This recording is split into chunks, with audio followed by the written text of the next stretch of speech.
Well, good evening, guys. It's another exciting day here at the Open Mic Broadcast Network, mainly because it's week 3 of college football, and more importantly, we are back for some more Panther football as today's action features your Prairie View University Panthers taking on the Cardinals of Incarnate Word of the Southland Conference.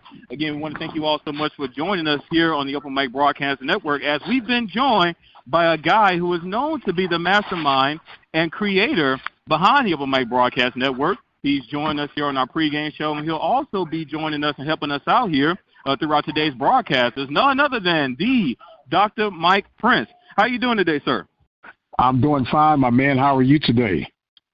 I am doing excellent, Mike. I'm happy to be here. We're broadcasting live from Blackshear Field by way of Prairie View A&M University, better known as The Hill, as the Panthers are ready to take on the Cardinals of Incarnate Word.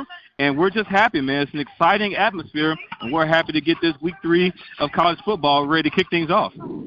Yes, sir. It should be an exciting game, and looking to see how the Panthers will bounce back from their last week, coming up short, we should say, against Abilene Christian. Yes, sir. Yes, sir. Coming up short. Panthers coming in today's game with a 1-1 record. After, of course, losing a heartbreaker to Abilene Christian last week, as you just alluded to, Mike, by the score of 21-13. And I say heartbreaker because if you didn't get a chance to catch that game, just to recap for you, the Panthers were leading for 3 quarters until the Wildcats took the lead early in the fourth quarter and ultimately scored another touchdown after winning that ball game by the score of 21-13. So definitely a heartbreaker, and we're looking to see if the Panthers can bounce back here. They've returned home. They were on the road at Abilene Christian. So the Panthers have returned home here for week 3 against Incarnate Word. We want to see if they can kind of bounce back and get a win here in today's ball game. Yes, sir. It will be a tall order as the Panthers will enjoy some home cooking, but Incarnate Word brought their own basket in the way of points, scoring 55 last week against Nevada, and they've been clicking. Now, they thought that they would be missing since they lost Ward, their quarterback, to the portal, but it seemed like they're picking them up and putting them down, and the Panthers are going to have to kind of match wits with them offensively. Like to see a little bit more firepower coming out of the Panthers offensively tonight. Yes, sir. Yes, sir. And to your point, Mike, that you alluded to, I mean, this Cardinal team has no problem moving the ball down the field. And to your point, what I kind of want to touch on before we get fully off into the Cardinals, I want to kind of take away some of the positives from last week because I feel like the positives from last week's game against Abilene Christian, even though they weren't victorious, some of the positive takeaways I feel like it's what the Panthers are going to need in order to either to be victorious in this ball game or at least to kind of give themselves a fighting chance. Now, although this didn't reflect on the scoreboard, the final score for the Panthers, they were winners in total first downs in comparison to the Wildcats with 20 total first downs last week. They also won a time of possession battle with 32 minutes and 39 seconds of total offense in comparison to Abilene Christian's 26 minutes. So, the Panthers overall, they were moving the ball successfully. They were controlling the clock, and although they only scored 1 touchdown, they put themselves in striking distance often against the Wildcats. So, to your point, I feel like clock management is going to be a huge indicator for the Panthers to try to keep that explosiveness of the Cardinals' offense off the field. No doubt about it. Clock management, game management, and I hate to harp on it, Andre, but decision-making. I felt very strongly that the Panthers should have gone for that field goal to increase the pressure on the home team Wildcats. But once again, defense played well, executed the game plan, and I'm looking forward to see how they can duplicate that on tonight's contest. Yes, sir. A huge, tall order for the Panthers defense. This is a defense that we've so far been impressed with from week 1 and week 2 coming into this ball game. We've been very impressed with the way the Panthers defense has played, especially last week against the Wildcats. So a huge, tall ask of them because as we know, as we talked about for the Cardinals offense, they've actually, their performance last week that you mentioned, that 55-41 performance against Nevada, has moved them up to the 6th ranked spot in the FCS stats poll with 1,064 points scored through 2 games. 1,064 points. This is a team that's averaging 144 164. 164 points. You said 1,000. 164 is still a tall order, but 1,000 would be. Yes, sir. Yeah, yes, 1,000 would be Superman bound. Well, no, I do get what you're saying. They've scored a lot of points. A lot of points. Yeah. And hopefully, when you look at that, though, Andre, look at what the Cardinals did. They gave up 41 points. That's a lot of points as well. And so that's why I want to see if the Panthers can exploit the weaknesses in that defense from the Cardinals. Now, we know that a good defense is a strong offense to keep the other team's offense off the field. Yes, sir. Yes, sir. And that really just goes back to clock management that we've been talking about so far. You know, something that the Panthers have been doing exceptionally well, as it looks like they're getting ready to do the national anthem. As everybody's kind of standing up, they're starting to pull in here at Blackshear Field. Fans are starting to pour in. It looks like they're getting ready to do the national anthem here in this ball game. So we got about 12:30 remaining here on the game clock. Very good.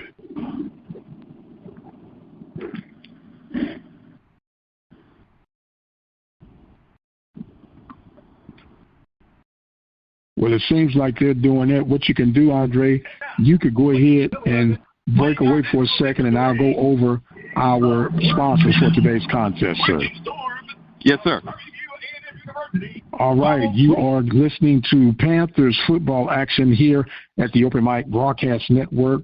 Panthers getting ready to take on Incarnate Word. 6 p.m. is the scheduled kickoff. Andre Davis on the play-by-play call. Mike Prince here at the studio, getting things geared and ready to go. We want to thank our sponsors for tonight, making tonight's broadcast possible. These guys have really stepped up to help the cause. We want to thank Temple of Refuge Ministries, located in the wonderful city limits of Prairie View, Texas. You can join them on Sunday mornings, 10 a.m. Central Standard Time. The phone number to join the services are 857-777-0000. If that number sounds familiar, that's the same number you can listen to the Panthers play here at the Open Mic Broadcast Network, 857-777-0000. We also like to thank the Panther backers. Dino Robinson and have been serving Prairie View Athletics since 1995. You want to be a part of the Panther backers? All you need to do is reach out to Dino Robinson at 713-417-2090. That number again, 713-417-2090. Also, like to thank the Prairie View Athletic Club, serving PV Athletics since 1986, founded by George Higgs, longtime legend of Prairie View A&M University Athletics. And Prairie View Athletics has been a very strong and recipient of the love and support shown by the Prairie View Athletic Club. If you would like to be a part of the Prairie View Athletic Club movement, simply join in by dialing 936-857-5817. That number again, 936-857-5817. Also want to thank Teague's Barbecue, located in Spring, Texas. Can't forget A Rocket Store, Moving and Storage, located in Houston, Texas. Andre, some keys for the Panthers tonight, sir.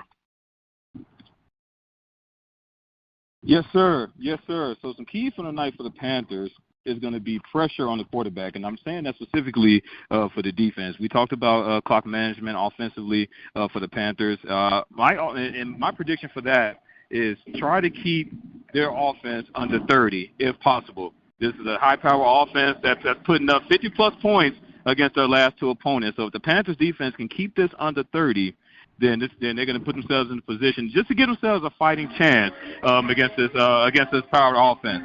Now, defensively for the Panthers, they're going to have to get pressure on this quarterback, Mike. This is a guy in the name of Lindsey Scott Jr., who's been lighting things up for the Cardinals so far coming into this game, Mike. So they're going to have to really get some pressure on him. He's been playing exceptionally well so far this season. Lindsey Scott Jr. is leading the Southland Conference in passing yards and passing touchdowns. So they're going to have to get pressure on this guy, not let him sit in the pocket and throw. So that's what I'm looking to see for the Panthers defense coming into this ball game. Okay, now 30 points, I hear you. I think that this is going to probably end up being a shootout, Andre, if the offenses do what they're capable of doing. 30 points, if the Panthers hold them down to 30, I think they really win this game tonight. 30 beneath, they should win this game. Once again, the key from my bird's eye view is going to have to be how the offense score and get time of possession. It's going to be very critical tonight. And one other thing that we also got to mention, Mike, is how the Panthers are going to respond.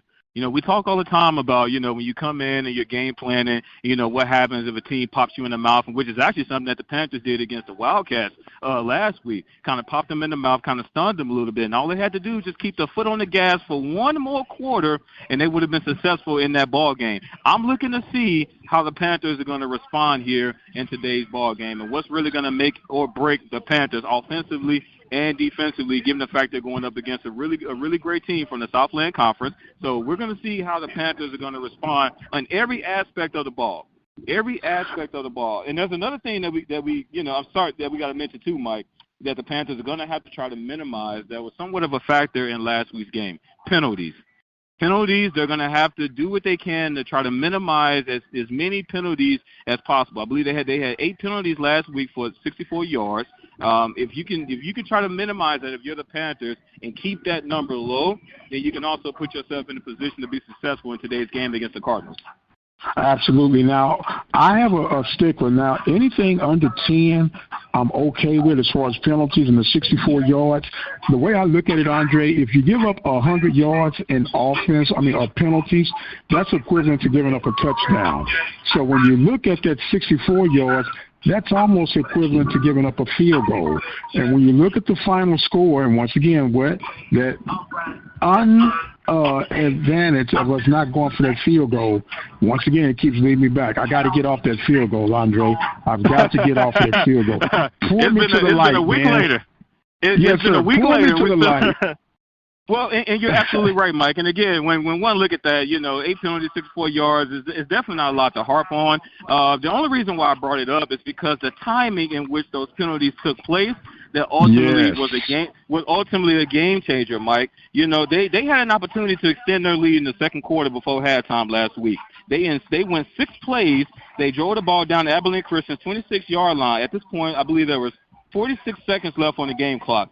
2 holding penalties in a row backed the Panthers up 20 yards, and ultimately they had to settle for a field goal, which had extended their lead 13-7. I can only imagine how the trajectory of that game, and we talk about the field goal that they chose to not go for that happened later in the second half, but before that halftime, I can only imagine how the trajectory of that game could have changed if the Panthers had went up 17-7 as opposed to 13-7. Because if you play everything right, because if you play everything like it happened, and let's say Abilene Christian scores again in the second half, now the score is 17-14. It's still a 2-possession game as opposed to being 14-13 when they only scored 1 touchdown, and now they're leading the game. No doubt about it. And we know that every game that you suit up, you're playing to win.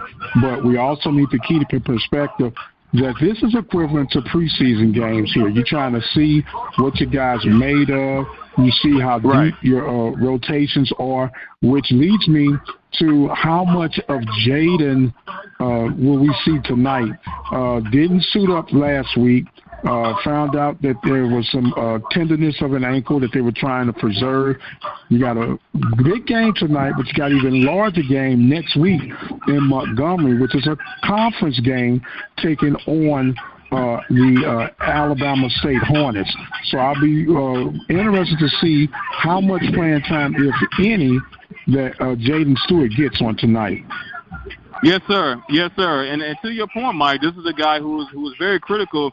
It was very critical in the Panthers' offense, who played exceptionally well in Week 1 against TSU. He rushed for over 100 yards, had 2 touchdowns, and clearly this guy was missed last week as a Panthers rushing attack wasn't as prominent as it was in Week 1. I don't believe they broke even the 100-yard mark total collectively as a team because you also got the likes of Ahmad Antoine, who does a lot of dirty work for the Panthers on the ground as well. And then we also saw some action from the veteran running back, Bernard Goodwater. Didn't really see a whole lot from Christian Mosley. He is another Panther running back that I'm interested to see if he's going to get quite a bit of playing time here in this ball game, because I know he knows the system well. He's been here for quite some time. Again, he's one of the veteran running backs. So, but to your point, Jaden Stewart was highly missed last week, and given the fact that they are going to have a conference matchup next week against Alabama State, it's going to be interesting to see what's going to happen here moving forward. As the team's starting to make their way out onto the field, looks like Incarnate Word's coming out first.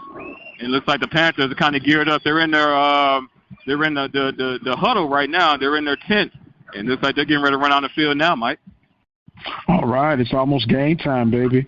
And want to let you guys know you can listen to Panthers football right here at the Open Mic Broadcast Network. Andre Davis on the mic, working that magic as the Panthers try to work their magic tonight against Incarnate Word. Spread the love. All you need to do is dial 857-777-0000 and let them know that Panthers are on the air. How much love they got to spread, Mike? Just a little love, man. Just a little love. Just a little love. We ain't asking for much. Just a little love. Just a little twitch. Just a little twitch. Just a little bit. That's all we need. Not much. As Andre is making his adjustments, Andre Davis is making his adjustments on his mic. We are making our adjustments for game day. Panthers will be giving you some scoring updates, a score that we're going to be trying to keep a track of here shortly. Texas Southern and Southern University in Arlington, Texas. Was looking for some big things between Grambling and Jackson, but not quite the way we envisioned it. Jackson State is showing that they are the kings of the hills thus far in the Southwestern Athletic Conference. Yes, sir. Yes, sir. The teams that run onto the field, Mike, got about 1:40 left here on the game clock. Looks like we're ready to get things going. Panthers coming in with the all-purple, the purple jerseys, the purple pants, and they're going to be going with the gold helmet. It's like the chrome gold, if you will. Gold helmets with the gold numbers. Yes, sir. Yes, sir. And Incarnate Word is going to come in with the red pants, the white jerseys, and the white helmets with the red numbers. Looks like we're getting ready to get things going. Colors. Yes, sir. Yes, sir. Yes, sir. Looks like they was able to do the coin toss. Wasn't quite able to make out which team is going to be kicking. My apologies there. We got exactly 1 minute and counting left here. Sound like Prairie View won the toss and they were going to defer. So Prairie View should be kicking off. Yes, sir. Yeah, and it's something that we saw, and it's interesting because Prairie View won the coin toss last week against Abilene Christian, but they elected to receive the ball, but they also won it in week 1 against TSU, but they deferred to the second half, and they put their defense out there in the field first. So instead, the Panthers decide to defer this into the second half, and they're going to put their defense out there first against this high-powered offense. Trying to send a message.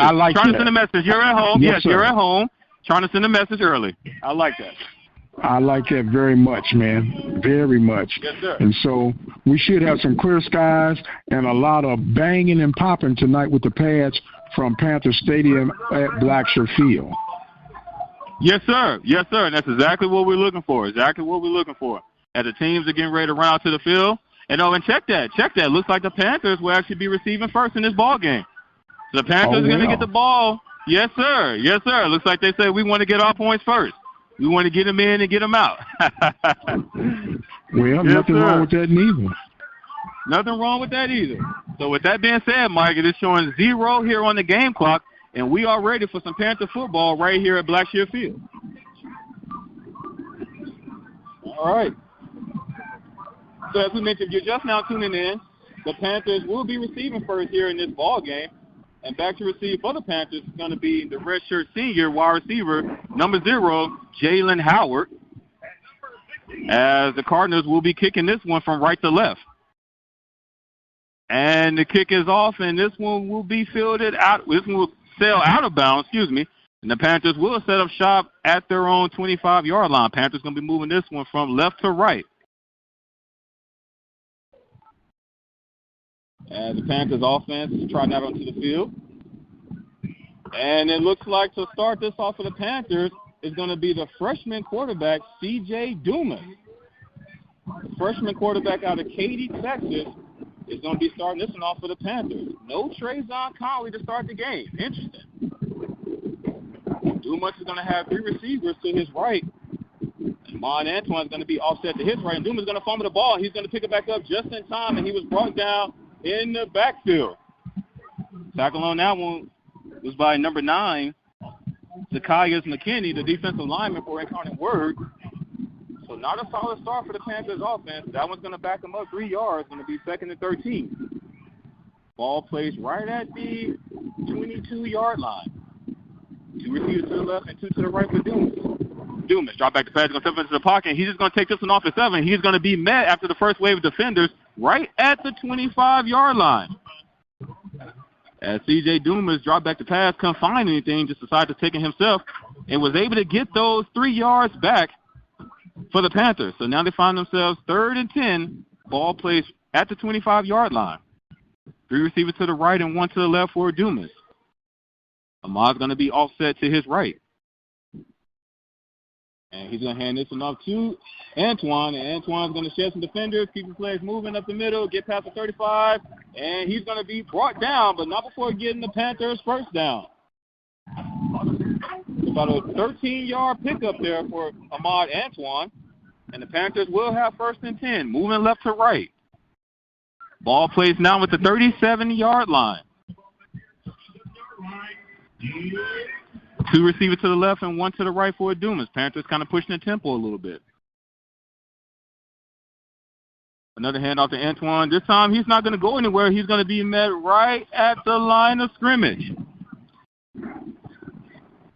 You can credit that to number 0, Oliver Charles Pierre, on the stop for the Cardinals. As Antoine's actually going to lose a yard on that play, going to bring up 2nd and 11 for the Panthers.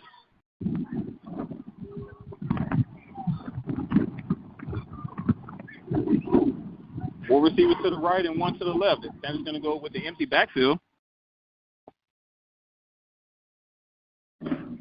And Dumas going to drop back the pass. He's going to throw this one quickly, but that pass is going to be incomplete. Jalen Howard, the intended receiver on the play for the Panthers. So 3rd and 11 coming up for the Panthers. Panthers moving left to right. Ball placed at their own 36-yard line. 3 receivers to the right, 1 to the left for Dumas. Bernard Goodwater, the running back, checks in the game for Ahmad Antoine. And he's going to be offset to Dumas' right. As Dumas sends a man in motion, he's barking at the line of scrimmage. Perhaps maybe changing the play up. And Dumas drop back to pass. Looks like he has a man downfield, and that pass is incomplete. As he had the redshirt senior Jalen Howard downfield, he had his man beat. Just overshot him on that play, and with that, 4th down coming up for the Panthers. As the punting units will come out onto the field. And back to field this one for the Cardinals is going to be number 80. Oh, check that. Yes, check that. Number 80, DeKalen Taylor. And he's standing right at the 30-yard line.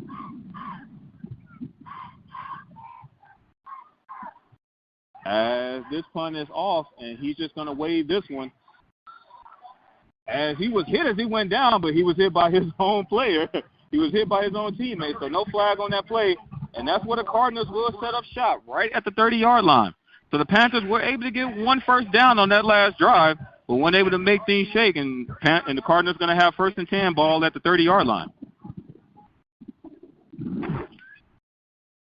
As we look like we have a slight stoppage here in the play, we have 12:36 remaining here in the first quarter. Panthers go 1 drive, 1 first down, and the Cardinals will have the ball on their own 30-yard line.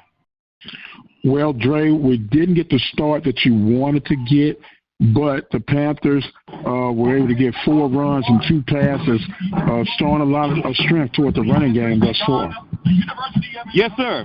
Yes, sir. 4 runs, 2 passes. Of course, they utilized the running back, Ahmad Antoine. Bernard Goodwater checked in right there at the last minute. But interesting that the freshman quarterback, C.J. Dumas, to start this game. No Trayvon Conley. Not quite sure why, but yes, sir. Well, once again, it's like a preseason game. They got a lot of confidence in Dumas and his throwing abilities as well as his managing the team. So you want to see what he's like in live ammunition. It's not a game that's going to go that much against you, but you can gain a lot of assessment for what you have as far as depth. And to your point, Mike, this will actually be a really good test for the quarterback, for the freshman C.J. Dumas, given the fact, of course, it's not a non-conference game. It's a game that you still want to be competitive in, but this will be a good opportunity to see just what this young man can do here against the Cardinals. Just to kind of get his feet wet. Just to kind of get his feet wet out there. Yes, sir. Give him some swag hours. Yes, sir. Yes, sir. So teams haven't come back on the field just yet. As we have 12:36 remaining here in the first quarter, if you're just now tuning in. And while we have a quick break in the action, Mike, we want to take this opportunity to thank some of our sponsors for making this game possible. Teague's Barbecue, and they're located at 3307 Spring Stupner Road in Spring, Texas, and they can be reached at 832-246-8552. Again, that's 832-246-8552. Teague's Barbecue. Head on down there to get some good Texas barbecue, and you can let them know that the Open Mic Broadcast Network sent you. As the teams have come back out onto the field, Cardinals will start this one at their own 30-yard line. As the quarterback, Lindsey Scott Jr., will be leading things for the Cardinals. He's going to throw this into the left side, and that pass is caught past the 30, past the 35, and he's going to be brought down right at the 37-yard line. Pass complete to number 2, C.J. Hurney. The Cardinals going to go with the hurry-up offense. 2nd and 2 coming up. And he's going to throw this one quick to the left side. That pass is caught. He's going to get past the 40. He's going to be knocked out of bounds right at the 45-yard line. It's going to be a first down for the Cardinals. C.J. Hardy on the reception again for the Cardinals. Ball now placed right at the 45-yard line. Cardinals moving right to left. And this time they're going to go with a play-action fake. And he has all day to throw. He finally gets this one off, but that pass is broken up by the Panthers. And that's going to be number 44, the linebacker, Warren Schenkel, on the breakup for the Panthers, a guy who had an interception in last week's ball game against the Wildcats. Coming up big for the Panthers defense on that last play. It's going to bring up 2nd and 10 for the Cardinals. Cardinals moving right to left. 2 receivers to the right and 1 to the left for Scott.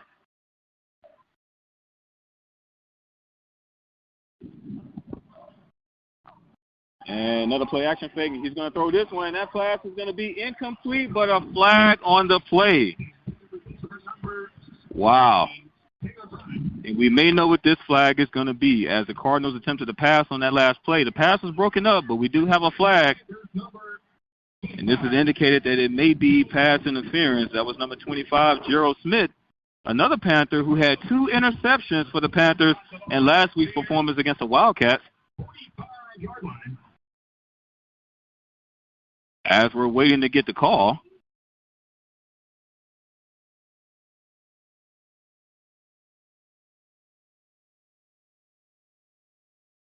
they're still huddled up.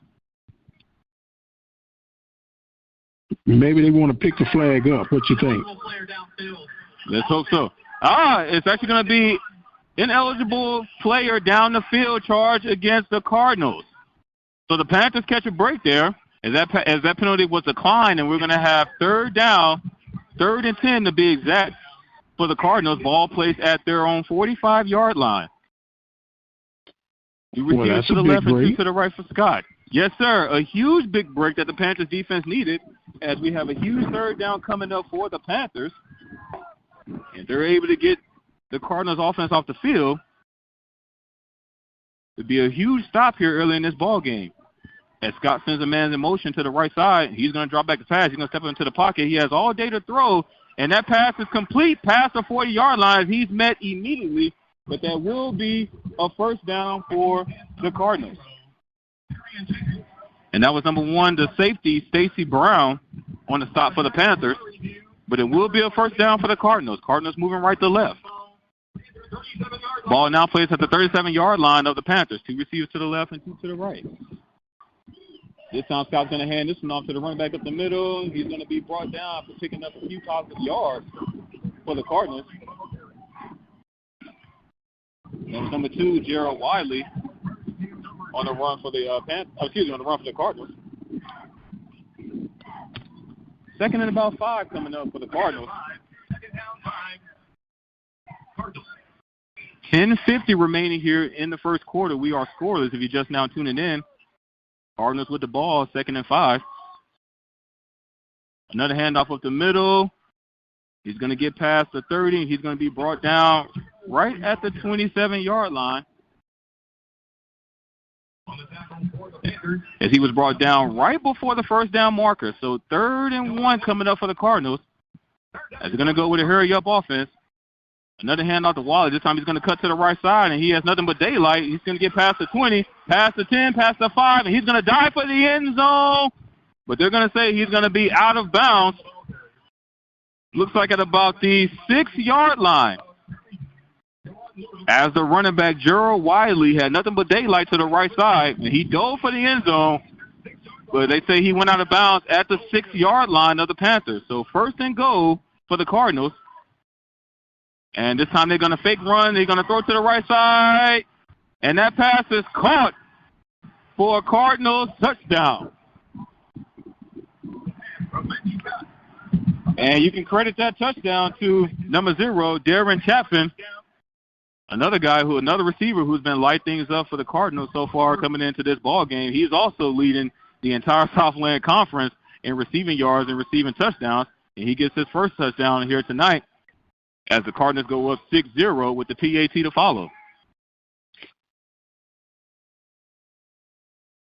As the snap is down, and this one is blocked by the Panthers. And they're still trying to get on it. And it will be recovered, but this extra point is blocked by the Panthers. And that can be that 1 point could be a huge momentum swing. It could be a key factor later on in this ball game. But the Cardinals go up 6-0 here in the first quarter with 10 minutes remaining. Andre, the Cardinals made that drive look pretty easy. Hopefully the Panthers can, stiffen their necks, and as you say, that blocking of the extra point could be the momentum that they needed. But let's see if the offense can respond back to whatever's going on. And I do apologize. I would normally have some scores for you by now, but for whatever reason, my apparatus is not behaving properly. So we'll try to find you some data as soon as we can. You might have to help us out and see if Jack can send us some things through the deal, our official stat man for the open mic broadcast. So do apologize about that. But meanwhile, I want to let you guys know you are listening to Panthers football here at the Open Mic Broadcast Network. Andre Davis on the play-by-play. Mike Prince at the studio as the Panthers trailing 6-0. Want to let you guys know that you can be a part of our listening partner team. All you have to do is visit the website, obnradio.com. Click on the donation button and send your support. There are 2 ways you can support. You can become a listening partner, which is only 17 cents a day. And all you have to do is click that donation button and make that commitment.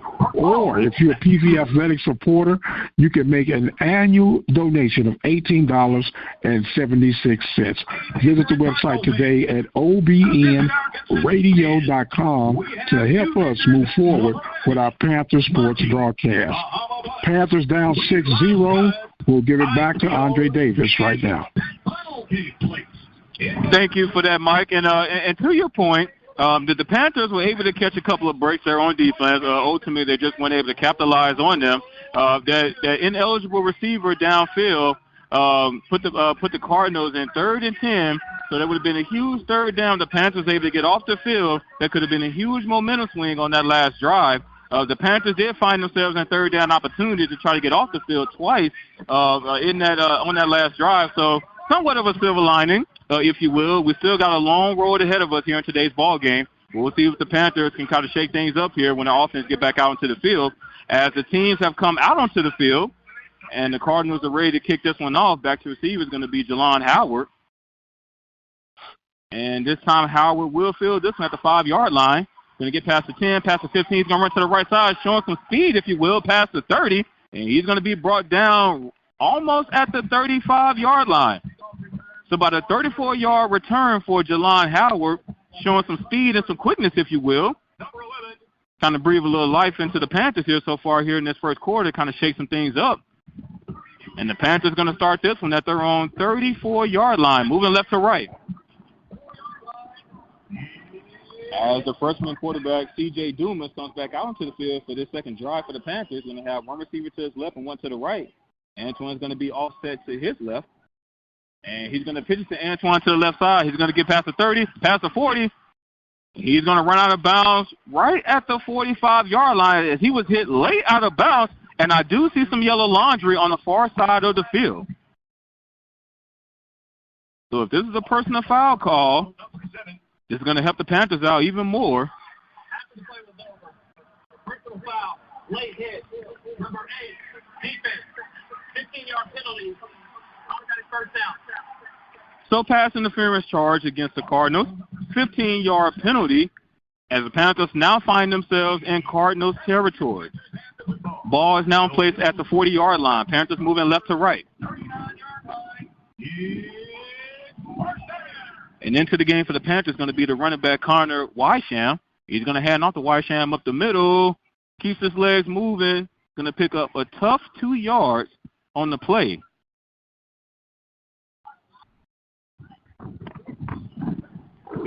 So 2 solid runs so far for the Panthers. And after that personal foul charge against the Cardinals, Panthers find themselves in Cardinals territory, moving left to right.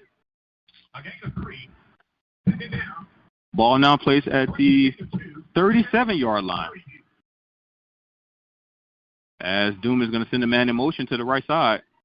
And Doom is going to drop back the pass. He steps up into the pocket. He's going to take it himself. He's going to slide down after picking up 3 yards on the play. As he was looking for Jalen Howard down the field, he couldn't get it to him, so he decided to keep it himself. Picks up a couple of yards for the Panthers. 3rd and 8 coming up. Ball placed right at the 34-yard line. Panthers moving left to right. As Dumas looks to the sideline to get the call. He's going to have 3 receivers to his right and 1 to the left. Ahmad Antoine is now in the game for the Panthers. He's going to be offset to Dumas' right. He's going to hand off to Antoine. He's going to explode up the middle. He's going to pick up another first down for the Panthers. Solid run there by Ahmad Antoine. Picks up a crucial first down for the Panthers. Ball now placed at the 27-yard line. 8 minutes to go here in the first quarter. Cardinals on top of this one by a score of 6-0. 2 receivers to the left and 1 to the right for Dumas. As Dumas barks at the line of scrimmage. And he's going to draw back the pass. Looks left, throws up. He has a man. That pass was caught at the 10, pass the 5. And not a touchdown as he went out of bounds right at the 1-yard line. Oh, nonetheless, a great pass there by the quarterback, C.J. Dumas, as he hooks up with the wide receiver, Collier Ricks, on a huge reception for the Panthers as they find themselves in 1st and goal. Ball placed right at the 1-yard line. As Prairie View has taken their first timeout on the half, and when they come back, they're going to have this one right at the 1-yard line. Panthers taking care of business so far, trailing 6-0, but they are knocking at the door right now as the Panthers are trying to make the most of the situation. Good drives, good execution for the Panthers. Andre Davis on the call from Prairie View Stadium in the lovely campus of Prairie View. So the Panthers are really trying to get back into this thing, Andre, and it looks good. Yes, sir. It looks good. The Panthers are right in striking distance. I want to point out the poise of this young man, C.J. Dumas.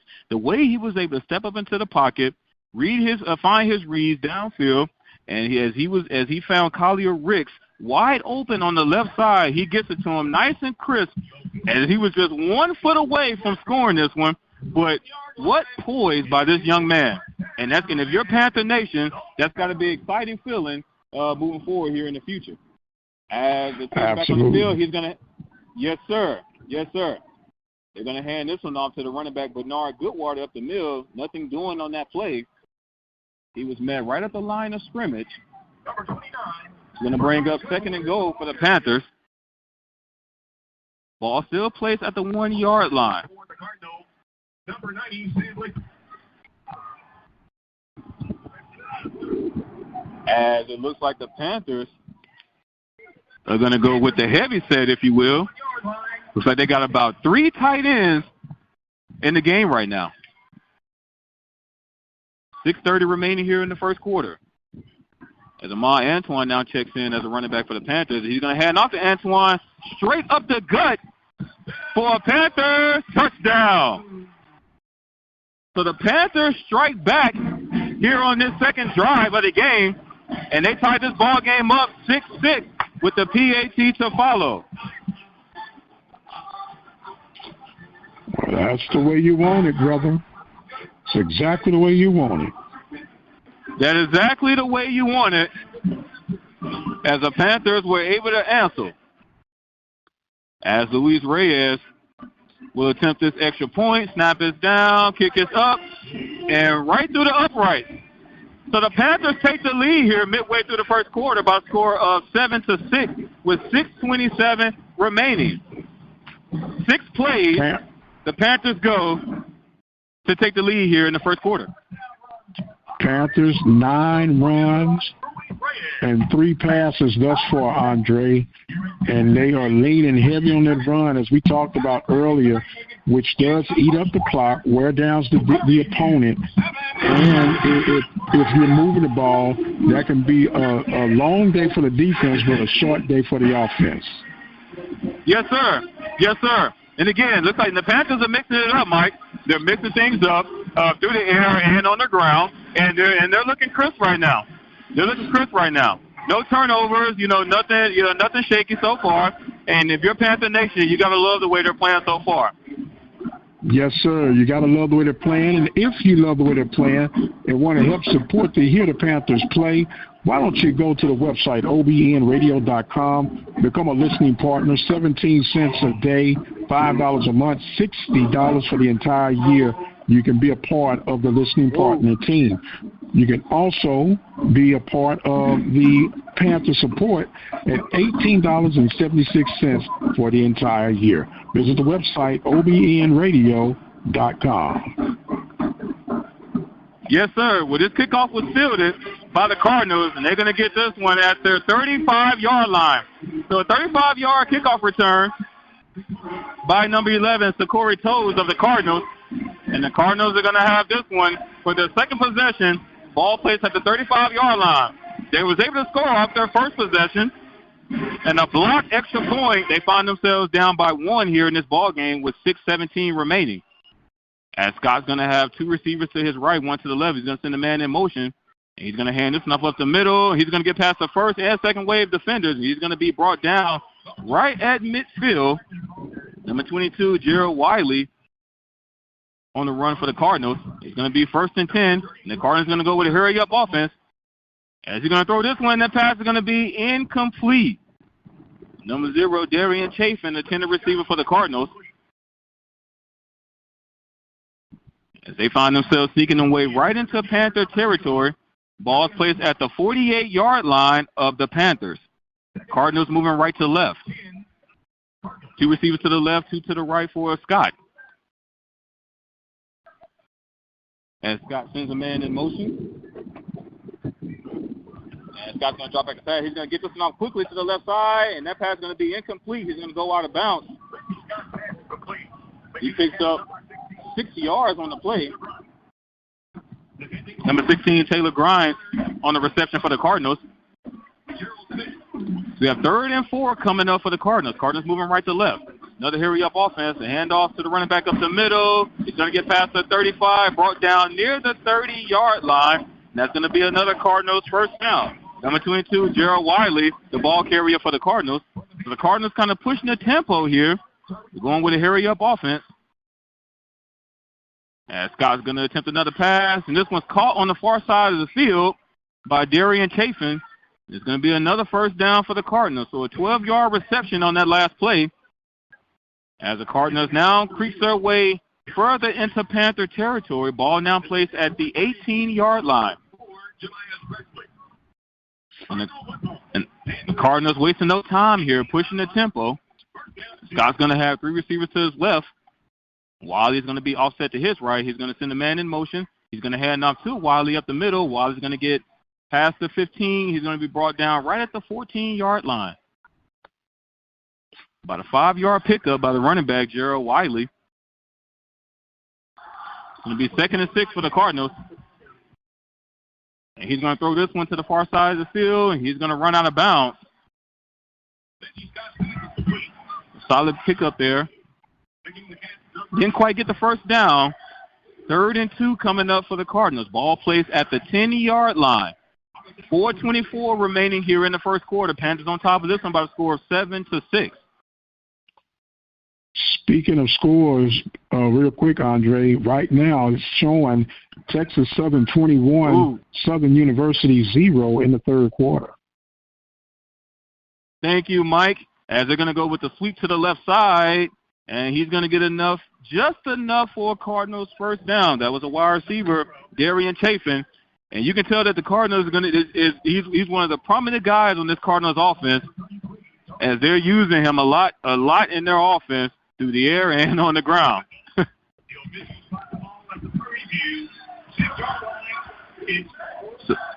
So now we have 1st and goal. Oh, well, check that. They're saying 4th down. But no, it should be 1st and goal for the Cardinals. Cardinals moving right to left. Ball is placed at the 6-yard line of the Panthers. As Scott's going to attempt this one. He's hit as he thrown, but he connects with a man in the end zone for a Cardinals touchdown. Number 16, Taylor Grimes, on the touchdown reception for the Cardinals. The Cardinals push the tempo here on this second drive through the air and on the ground. As Scott hooks up with Grimes for a 6-yard touchdown with the PAT to follow. As it looks like the offense of the Cardinals will try to stay out on the field to try to do a 2-point conversion, as we do have stoppage in the play. So a 30-second timeout charge against the Cardinals. It looks like they was going to keep their offense on the field to try to go 14-7 here in this first quarter with 3:23 remaining. Yes, sir. Now, Andre, what it seems like that if this was a basketball game and Incarnate Word want to play an up-tempo, fast-paced, coast-to-coast line, well, the Panthers, I think, need to go half court and try to slow this thing down. Let's not make it a track meet. Let's be methodical and run that ball and eat up as much clock, and hopefully the defense can stay fresh enough to kind of offset this aggressive attack. Yes, sir. Yes, sir. Clock management. Clock management has to be a key indicator for the Panthers here in this ball game. You got to slow this puppy down because it looks like the Cardinals are going to try to speed things up as their offense is going to come back out onto the field. Cardinals are going to try to go for a 2-point conversion. As Scott sends a man in motion, he's going to roll to his right side, and he has a man in the end zone, and the 2-point conversion is good. So with that, the Cardinals go up 14-7. Here in this ball game with 3:23 remaining. They pushed the tempo on that last drive through the air and on the ground. And to your point, Mike, when it comes to as far as the fast tempo offense that the Cardinals are doing, they're not doing anything special. They haven't attempted any long balls so far in this ball game. All of their passes have been 5 yards here, 4 yards here, 6 yards here. They're just kind of dinking and dunking the ball down the field, and they're just creeping their way into Panther territory with a pass here and a run here, and that's what they did on that previous drive. And don't forget my little infamous swing passes now. They always come in handy, you know. So, like I said, I want to see the Panthers respond, of course, but like I said, let's not get drawn into trying to play a get-like-me contest. Stay within, work with Dumas. Dumas is showing some great poise, but right now it's a strong run attack that the Panthers have been showing. And let's see if they can keep that going. And at least by the time the Cardinals get the ball, we'll be in the second quarter. Yes, sir. Yes, sir. A strong running attack by the Panthers, which is something that we've been alluded to coming into week 3 here in this ball game. Of course, through the likes of Ahmad Antoine, Bernard Goodwater got some action, and then even the other running back. He's a freshman, but Connor Wysham got some action on that previous drive. He also got some action last week against the Wildcats, of course, in the absence of Jaden Stewart, which is the other running back that we still don't see here in this ball game. So Ahmad Antoine, Bernard Goodwater, and Connor Wysham so far have been the 3 running backs that's been doing the dirty work on the ground for the Panthers so far in this ball game. So as we mentioned before, keep the clock rolling, manage the clock, and just continue to do what you're doing and continue to respond just like you did in the previous drive. Now, of course, be it that there was a pass, not a pass interference, check that. There was a personal foul call charged against the Cardinals in that previous drive that also puts the Panthers down 15 more yards to kind of help the Panthers out a bit. But nonetheless, it doesn't change the fact that the Panthers were able to answer the call on that previous drive. This is a good team that you're facing, and you're going to have to do the same thing here when this next drive begins. Absolutely. So the Panthers, I would consider this a boxing match. They're filling each other out still and waiting to see what kind of counter moves that the Panthers can make against these Cardinals. Yes, sir. Yes, sir. The teams are back out onto the field.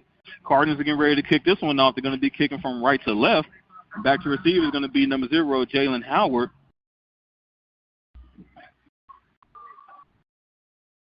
As the kick is up, and Howard's going to field this one at the 2-yard line. He's going to get past the 5, past the 10, and he's going to be tripped up right at the 11-yard line. A shoestring tackle, if you will, as Howard had nothing but daylight on the right side. If he was able to stay up, he could possibly have gained an extra 15 to 20 more yards for the Panthers. But nonetheless, they will set up shop at the 11-yard line, moving left to right. We have 3:17 remaining here on the game clock. If you're just now tuning in, Cardinals on top of this one by a score of 14-7. This is going to be the 3rd drive for the Panthers here in the first quarter. Quarterback C.J. Dumas trots out onto the field for the Panthers to start this 3rd drive. He's going to have 2 receivers to his left, 2 to the right. He's going to be accompanied by Ahmad Antoine. He's going to hand off to Antoine up the middle. Antoine's going to keep his legs moving. He's going to pick up a tough 3 yards for the Panthers. It's going to bring up 2nd and 7 for the Panthers.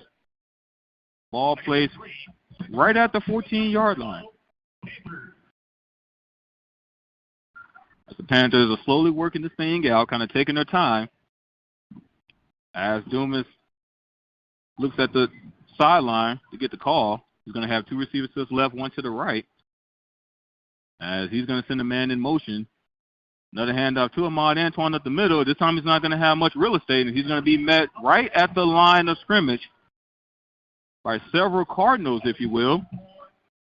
Not really a whole lot doing on that play, so we're going to bring up 3rd and 7 as the clock runs with 2:20 remaining here in the first quarter.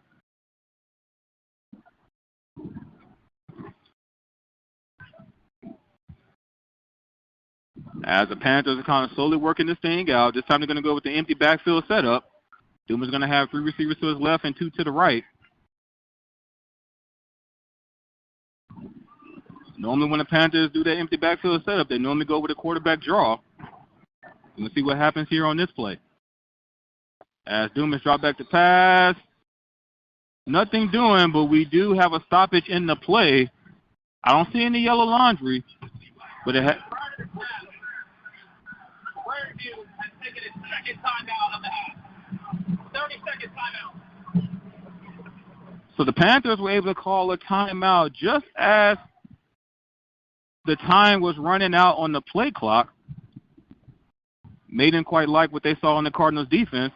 And the Panthers take their 2nd timeout here in the first half with 1:50 remaining as they find themselves trailing this one by the score of 14-7. Well, that was a wise timeout. You know, we talked about that game management, that clock management, and if it's not looking right, better safe than sorry, right? Because you're still early and close enough in this contest, and you want to make every move your best move when you're playing these Cardinals, because showing that they're explosive and they're ready to roll, and we want to keep them on the sideline for as long as we can. And, you know, I'm thinking about what you just said, Andre. Don't know quite – well, I do know that Dumas is an effective runner just like Connolly, but we'll see if he's going to be patient enough to try to look downfield and try to make it work with his legs. Yes, sir. As the teams get back out into the field, and to your point, C.J. Dumas actually attempted to pass there on 3rd and 7, but that pass was incomplete, and we will have 4th down coming up for the Panthers.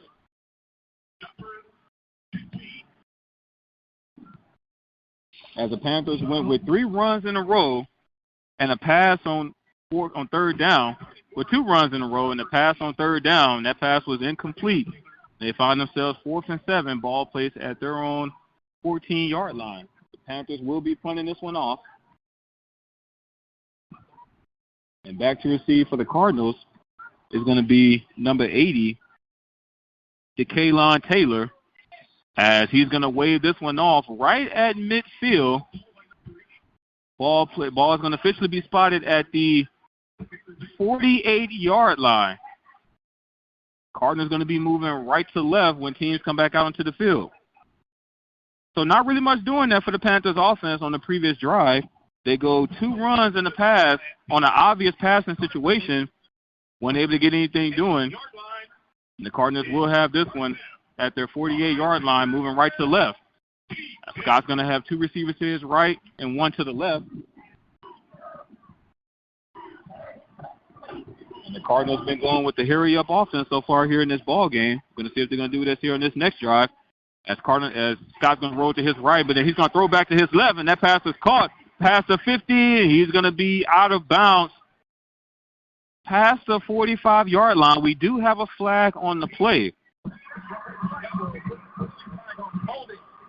Number 76, offense, 10-yard penalty, 1st down.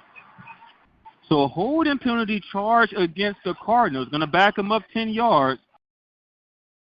Finally, a little bit of life for the Panthers defense. 15 yards of the lead hold against Incarnate Word for holding. And the ball is now officially going to be spotted at their own 38-yard line. And 20. 1 receiver to the right, 1 to the left for Scott. He's going to hand this one up the middle. He's going to be met right at the line of scrimmage, but he keeps his legs moving. Picks up a tough 3 yards for the Panthers. Not really a whole lot doing on that play. Number 44, Warren Schenkel on the stop for the Panthers.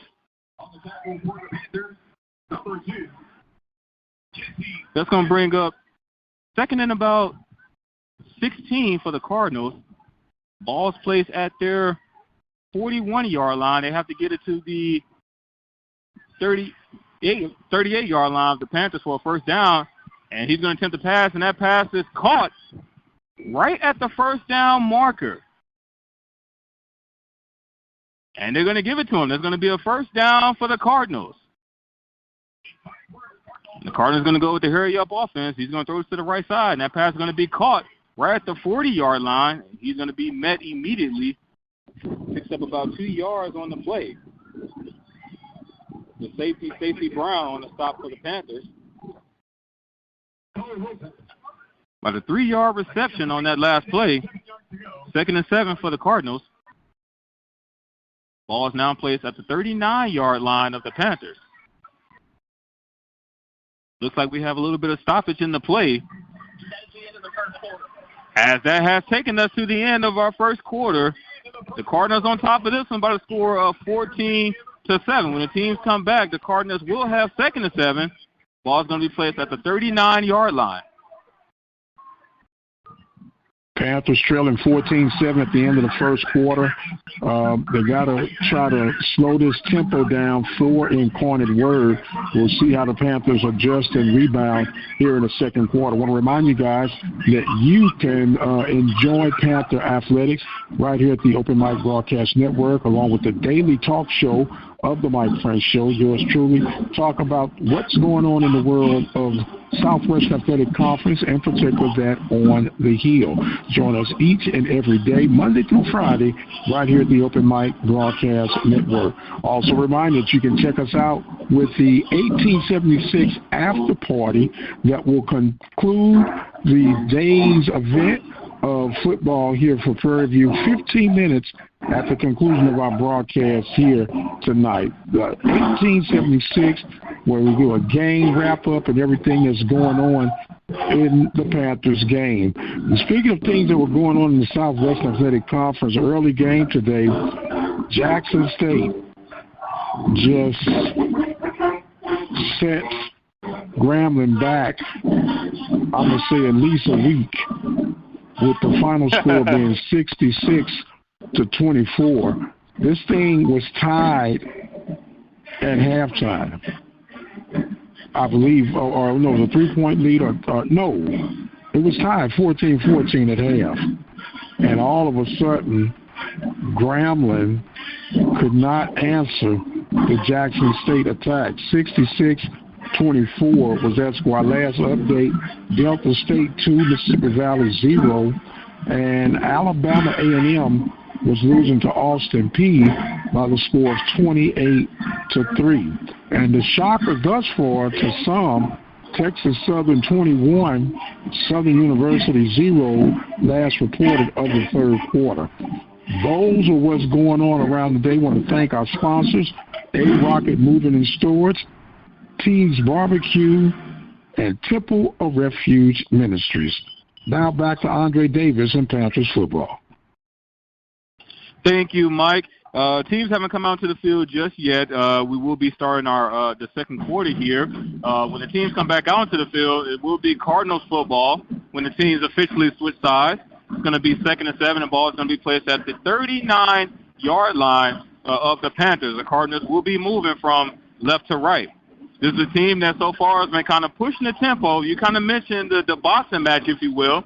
Cardinals been kind of pushing the tempo on offense. If you're the Panthers, you're going to have to try to find a way to slow down the momentum of this Cardinals offense. This is a team that don't want to let you sit in. They don't want to let you take a break. So if you're the Panthers, you're going to have to try to find a way to get some pressure on Lindsey Scott Jr. So far, he's just been comfortable in the pocket, trying to pick the Panthers' defense off, pick them apart a little bit, if you will. So they're going to try to find some pressure, get some pressure on this young man. As the teams have officially come back out into the field, Cardinals will have this one 2nd and 7, ball placed at the 39-yard line. Cardinals will be moving from left to right. 2 receivers to the left, 2 to the right for Scott. He's going to hand this one off up the middle. He's going to shed a few defenders. It's going to be brought down by the 2-yard pickup there by the running back, Gerald Wiley. The third down coming up for the Cardinals. 3rd and 4 to be exact. Ball's going to be placed right at the 34-yard line. And Scott's going to throw it to the left side. He has a man. That pass is caught. He's going to get past the 30, past the 25. He's going to be knocked out of bounds right at the 29-yard line. They're going to spot this one at the 18 officially of the Panthers. That's going to be a first down for the Cardinals. We don't have any stats just yet, but I'll be interested to see what the third down conversion percentage looks like for the Cardinals. As they're going to go to hurry-up offense, he's going to have a man in the end zone for a Cardinals touchdown. As the quarterback, Lindsey Scott Jr., hooks up with number 13, Marquez Perez, for an 18-yard touchdown reception. Cardinals go up 20-7 here in the beginning of the second quarter with the PAT to follow.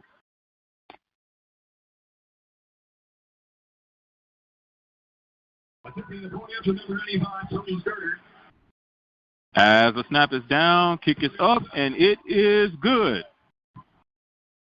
So the Cardinals push the tempo there, as they've been doing so far here in this ball game, as they go up 21-7 here in the second quarter with 14:15 remaining. Well, Andre, right now it's all about adjustments and how the Panthers can make the necessary adjustments. And when you hear this, it's not just making the adjustments on defense, it's really making the adjustments on offense that can help keep your defense off the field. Now, the Panthers are trying to attack in the run. So far, unofficially, I have 11 runs to 4 passes. And yes, the passes, they got to be, if you're going to throw limited like that, you got to make them count. And they got to come through with those passes. And what it seemed like Incarnate Word is doing, Panthers are playing what I would call soft, and they're just getting a quick, not even a 3-step drop, and getting the ball to their receivers and let them do the rest in the open field with the much space in the zone that the Panthers are playing. Yes, sir. Yes, sir. These have been quick passes. Quick passes for the Cardinals offense. And I'm talking 5-yard hitches, slant routes, routes that's only going to get you about maybe 2 or 3 yards at a time. All they're trying to do is just dink and dunk the ball down the field, and they're trying to push the tempo. And so far they've been doing that here offensively. And I'm just reading just some stats, and the live stats that I've been kind of following online. And of course, these update every so often. But so far, 100% third down efficiency for the Cardinals so far in this ball game. The Panthers have been able to force them to a third down, but not a fourth down so far here in this ball game. The Cardinals, that's what I'm looking at right now, the Cardinals have been perfect on third down, and that's a true indicator as to why they find themselves up 20-7 here in this ball game. Yes, sir. So the Panthers are going to have to, as we address, tighten up on third down, but you got to move the ball efficiently on the offensive side of things. So let's see if the adjustments are being made. I know they get adjustments at the half, but you sometimes got to make those adjustments on the fly and see exactly what you can come up with. Yes, sir, because on that previous offensive drive for the Panthers, I didn't really see much of aggressiveness offensively. I mean, they went with 2 runs and then a pass play. They went 3 and out, but not a whole lot of aggressiveness, which is something we saw in the previous drive by the Panthers offense. So hopefully we can see them be kind of more aggressive here to start this next drive. As the teams that come out onto the field, Cardinals are ready to kick this one off, kicking from left to right. As wide receiver Jalen Howard went back to field this one. And this one's going to be fielded by Howard at the 15-yard line. He's going to get past the 20, past the 25, spins off a few defenders, past the 30, brought down right at the 32-yard line. So solid run there, a solid return, if you will, by Jalen Howard. And the Panthers will set up shop officially at the 33, at their own 33-yard line. Panthers moving from right to left. We have 14. Yes, sir. We have 14:07 remaining here in the second quarter. If you're just now tuning in, Cardinals on top of this one by a score of 20-7. As Duma's going to have 2 receivers to his left. Ahmad Antoine's going to be offset to his right. This time they're going to go with a sweep to the wide receiver Jalen Howard to the right side. Picks up some solid yards there for the Panthers. 5 yards to be exact. So 2nd and 5 coming up. The ball is going to be placed at the 37-yard line of the Panthers. As Dumas looks to the sideline to get the signal. Barks at the line of scrimmage. 2 receivers to his right. This time another handoff up the middle. Not really a whole lot doing. Kept his legs moving. Only picks up about a yard on the play. Panthers going with the rushing attack here on this drive. 2 runs so far for the Panthers. They find themselves with 3rd and 3 coming up. Ball placed right at the 40-yard line. Panthers trying to show some signs of aggressiveness. 2 rushing attacks so far here on this drive. 2 receivers to the right and 2 to the left, and 1 to the left. As Dumas drop back the pass, you have a man. That pass is going to be caught right at the 50-yard line. It's going to be a Panthers first down. We can credit that one to number 10, Trajan Spiller, on the reception for the Panthers. Solid pickup on that play. The Panthers will have a first down, ball right at midfield. Panthers moving right to left.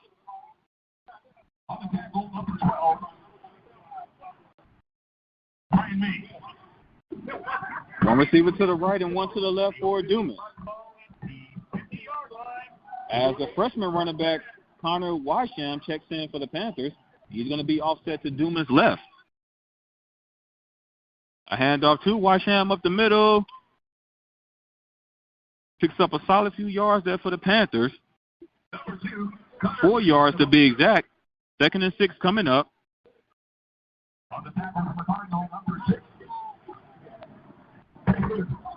The Panthers are kind of slowing the tempo down. The clock continues to run. 11:45 remaining here in the second quarter. 20-7 our score here in this ball game in favor of the Cardinals. 2nd and 6 for the Panthers. One receiver to the right, one to the left. Another handoff to Connor, but this time nothing doing as he kind of got tripped up there a little bit, if you will. And he was met right at the line of scrimmage. Lost about a half yard on the play. The Panthers find themselves now in 3rd and 7. Ball placed at the 47-yard line of the Cardinals.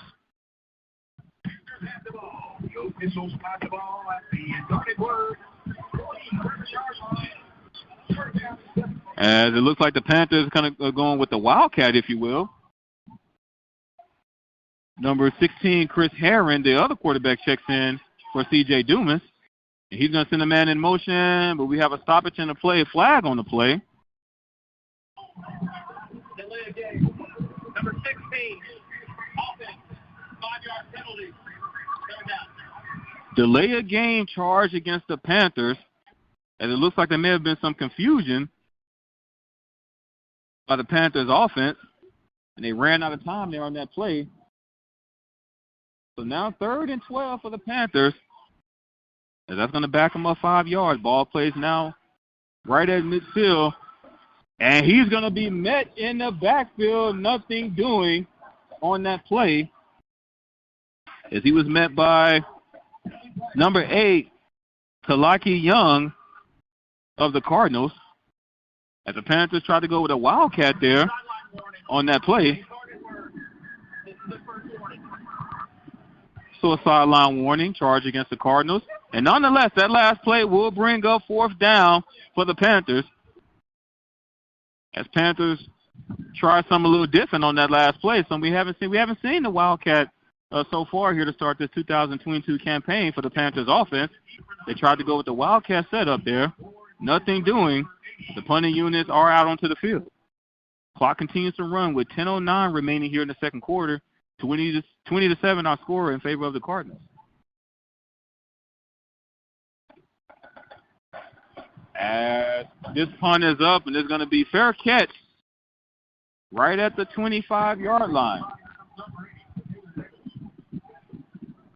So the Panthers were able to get a first down there on that last play, but a delay of game. It was 3rd and 6, but a delay of game on that last drive. We're going to back the Panthers up. They tried to go with a Wildcat there to convert on 3rd down, nothing doing.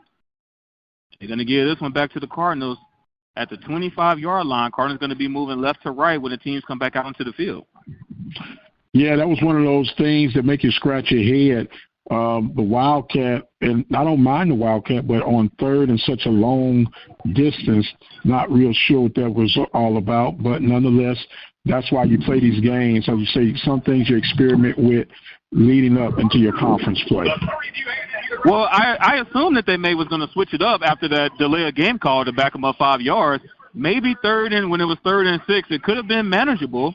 But when you get backed up 5 yards, now it's 3rd and 11. Now that's when you go to your playbook and try to switch it up. But they still tried it. And we talked about how this could be somewhat of a filler game. And you're down 20-7. We know that you have a conference game coming up next week against Alabama State.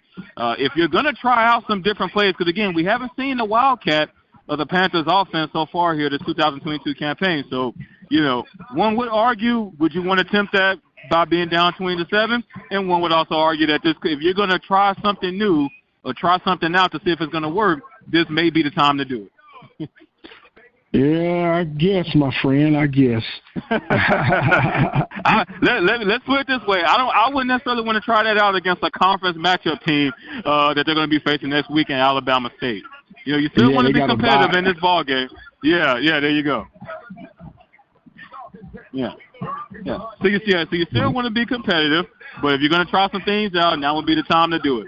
We got 9:56 remaining here in the second quarter. The Panthers trailing this one 20-7.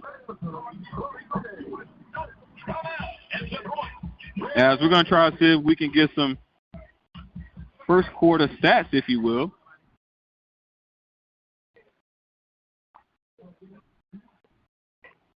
Nothing coming in so far.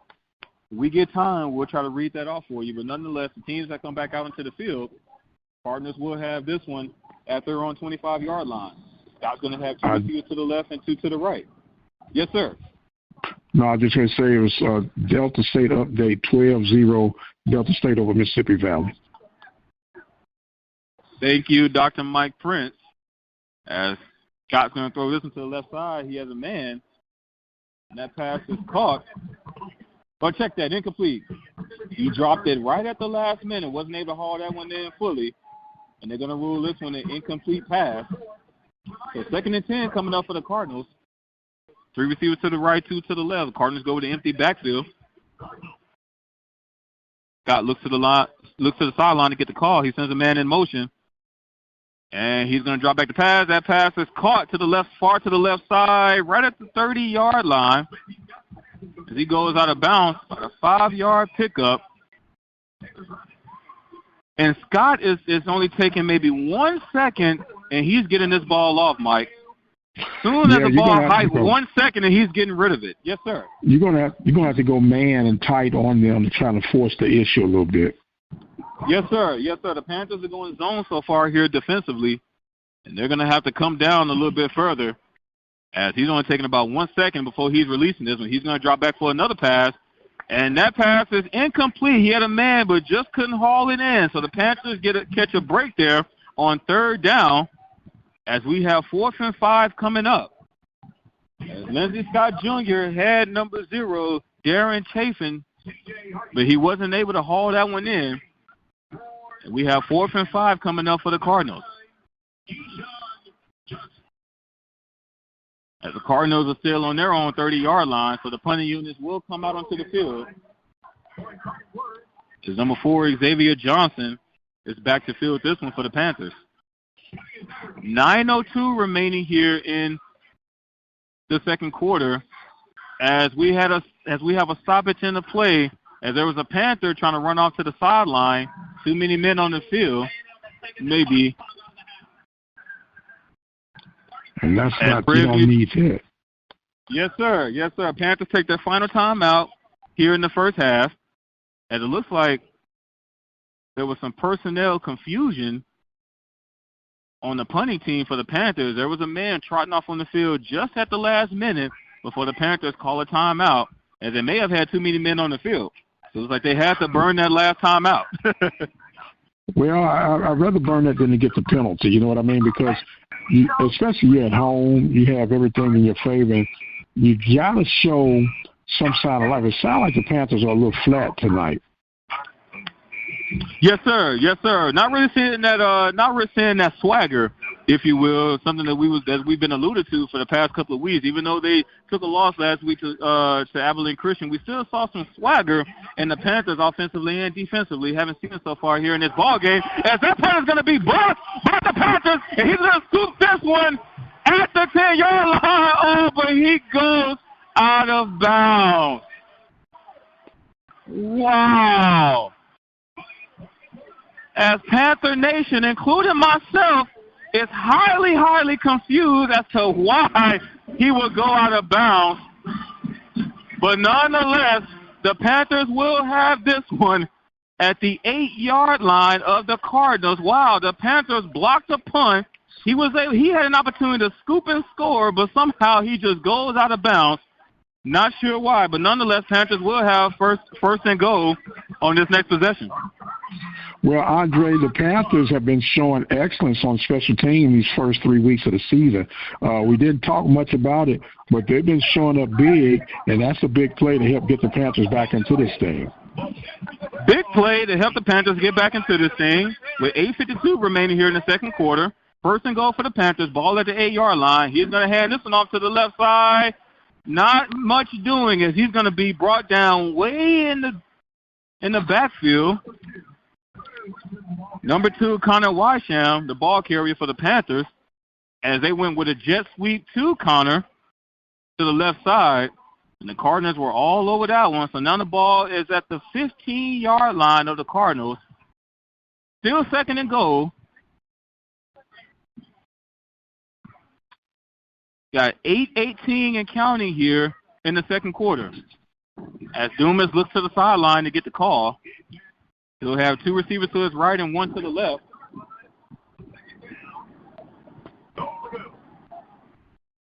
And Dumas going to drop back the pass, steps up into the pocket. He's going to take a shot in the end zone, but that pass is going to be incomplete. As the Panthers took a shot in the end zone on second down.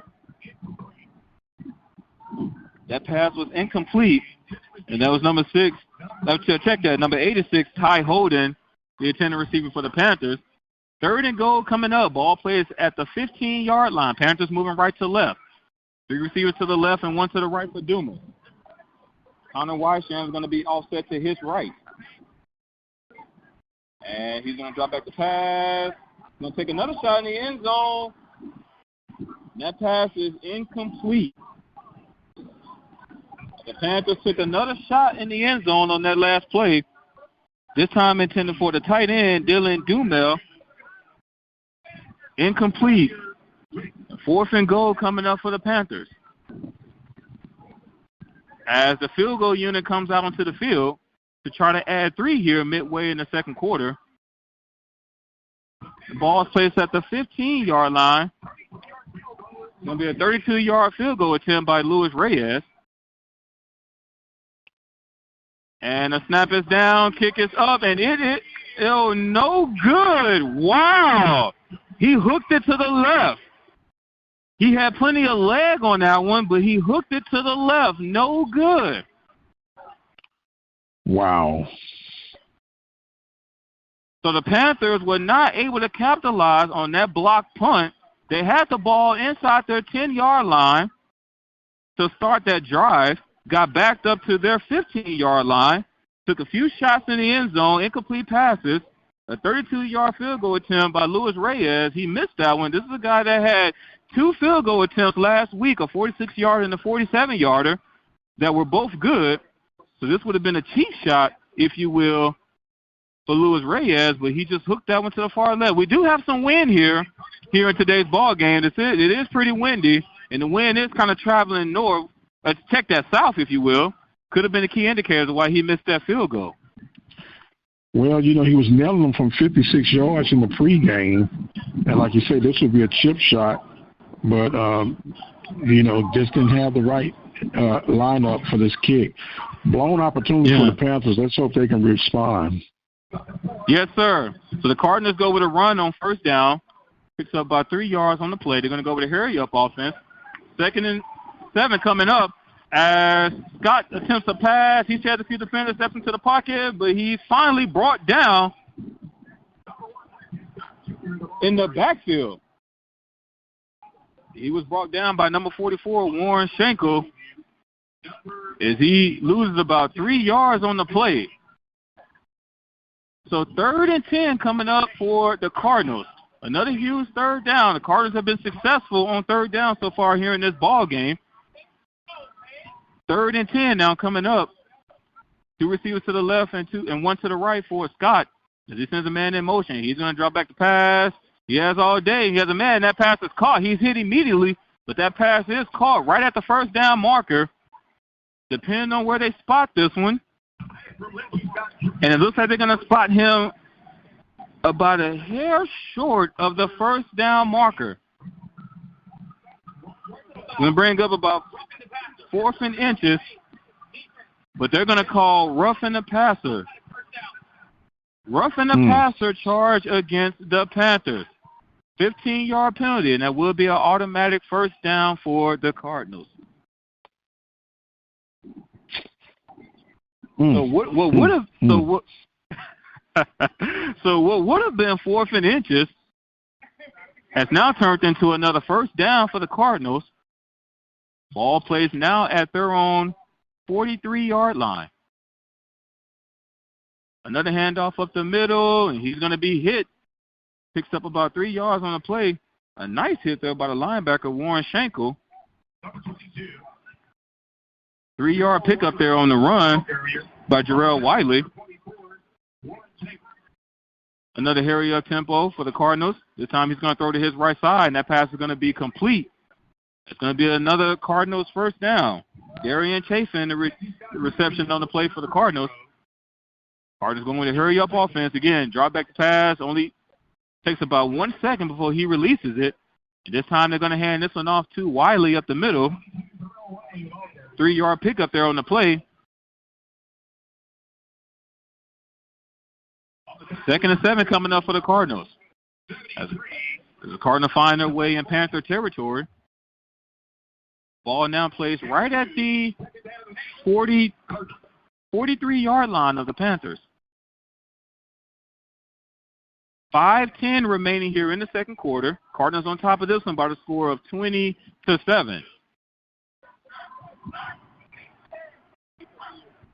This time he's going to fake the handoff. He's going to throw to his left side, and that pass is going to be complete. He's still on his feet, run to the right side, still shedding a few defenders. Going to get past the 30. Going to be brought down right at the 27-yard line. Another solid play there by the Cardinals. As he would not be denied there, picks up another first down. Carry up offense for the Cardinals. Another run up the middle. Going to be met by a few Panthers after picking up about a solid 3 yards on the play. Number 7, Caleb Berry, was the ball carrier for the Cardinals. Clock continues to run here in the second quarter. 4:20 remaining. 2nd and 7 for the Cardinals. Ball placed right at the 25-yard line. Cardinals moving left to right. 2 receivers to the right. Scott sends a man in motion. Another handoff to Wiley up the middle. He's going to be met after picking up about a couple of yards on the play. And number 7, Jeremiah Harris, on the stop for the Panthers. Number 7, Jeremiah Harris. Another handoff to Wiley up the middle on 3rd down. Not a whole lot doing on that play as he was met before the first down marker. So 4th down coming up for the Cardinals. As we don't have any official stats yet, but from my indicating what I have here written down, only the second time the Cardinals have been stopped on 3rd down and have faced a 4th down, if you will, here in this ball game. They find themselves in 4th and 2, but they are in Panther territory, so they will go for it. Ball's placed at the 20-yard line. As he's going to drop back the pass, and that pass is going to be broken up in the back of the end zone. No good, so a turnover on down. And you can credit that to number 4, Jamias Presley, along with number 33, Tariq Moore on the pass breakup for the Panthers. As the Panthers will have 1st and down, ball now is going to be at their own 20-yard line. So we got 3:07 remaining here in the second quarter. Panthers got the ball at their own 20-yard line, going to be moving from right to left. And Duma's going to have 2 receivers to his left and 2 to the right. Mon Antoine, running back for the Panthers, is going to be offset to his right. As Dumas dropped back the pass, and that pass is broken up by the Cardinals. You can credit that to number 14, Emerson Haywood, on the coverage for the Cardinals. As he was looking for Jalon Howard. This time they're going to hand this one off to Antoine up the middle.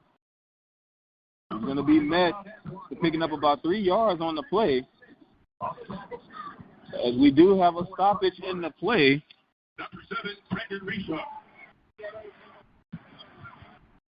As it looks like the Panthers, Feldman came off, so they were just waiting for him to get off the sideline. So a timeout charge against Incarnate Word. So when teams come back out into the field, we will have 3rd and 6 for the Panthers. Ball placed right at their 25-yard line with 2:55 remaining here in the second quarter. You're listening to Panthers football here at the Open Mic Broadcast Network, the voice of student athletics, serving the community since 2002. The Prairie View Panthers trailing right now, but they are going to try to make a swing of things as they have the ball with under 3 minutes in the first half of play. And speaking of outstanding play, Texas Southern Tigers on top of Southern University, 24-0 with under 4 minutes left in the game, Andre. Wow. But this is a game that we talked about before our game here today, Mike. It's like Texas Southern taking care of business so far. As teams are coming back out onto the field, it was a 30-second timeout. So teams are coming back out onto the field, 3rd and 6 for the Panthers. As he throws this one, that pass is incomplete, in and out of his hands. As Jalen Howard was the intended receiver, which is something that you normally don't see from Howard. As Dumas hit this one right in his chest, but he could not haul it in. So now 4th down coming up for the Panthers. Punting unit has come out onto the field. As the Panthers weren't able to capitalize there here late in the second quarter. As they're going to have to punt this one off. As this punt is up, it has a lot of room. And he's going to wave this one off right at the 32-yard line. So that's where the Cardinals are going to set up shop with 2:41 here remaining here in the second quarter. And the Cardinals have been going with a fast tempo offense so far here in this ball game. With 2:41 remaining, they find themselves up 20-7. You got to wonder if they're going to continue to go with their hurry-up offense to try to add more points here late in the second quarter. Well, the old saying, if it's not broke, don't fix it, right? And so far it's not broken, Mike. And again, even when they attempt to pass, I'm telling you, 1,001 and he's letting it fly. So something that you alluded to, maybe something that the Panthers are going to have to try to adjust offensively. They've been running with a zone defense, if you will, so far here in this ball game. They're going to have to try to tighten things up. As they're going with the short passes. I'm talking slant routes, hitch routes, nothing downfield so far. I don't believe the Cardinals have attempted anything further than 10 yards through the air so far in this ball game. Yeah, you're gonna have to tighten that zone, and like you said, go to man. Yes, sir. Yes, sir. We got a little cameo. Not sure if you can hear it if you're tuning in. Got a little cameo playing in the background. As the Panther Nation has poured their way here in the Blackshear Field. As the sun has went down.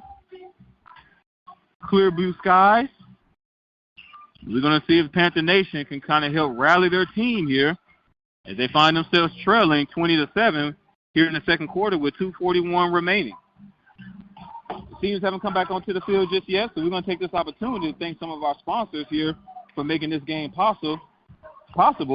A Rocket Movers and Storage, located at 3354 Yellowstone Boulevard in Houston, Texas. You can contact James Wood at 713-545-0658. Again, that's 713-545-0658. If you're looking for movers, or if you're looking for a place to store your items, or if you're looking for both, our good fellas at A Rocket Movers and Storage can give you a 2-for-1.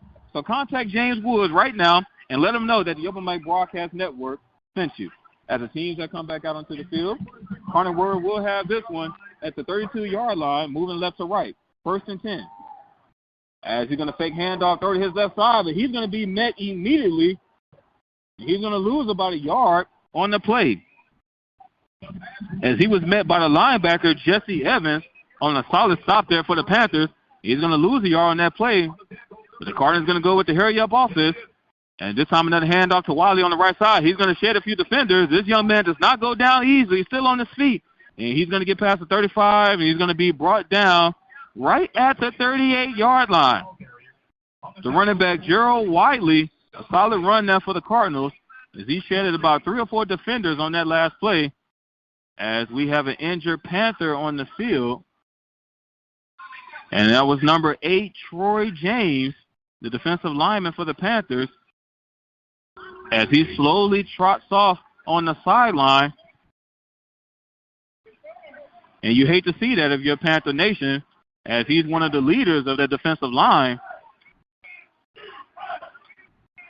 As the play gets ready to resume, we're going to have 3rd and 4 for the Cardinals. Another handoff to Wiley up the middle, get past the first wave of defenders, and he's going to be brought down right at the first down yard marker. Depending on the spot, looks like they're going to give them a first down. Clock continues to run here in the second quarter. 1:30 remaining. 20-7 our score in favor of the Cardinals. Cardinals moving left to right. Hurry up offense for the Cardinals. As Scott's going to fake the handoff. He's going to throw it to the left side, the far left side of the field. And that pass is going to be caught. As he's going to go out of bounds. And he's going to pick up another first down for the Cardinals. Brandon Porter on the reception for the Cardinals, as he went out of bounds right at the 45-yard line of the Panthers. Cardinals moving left to right.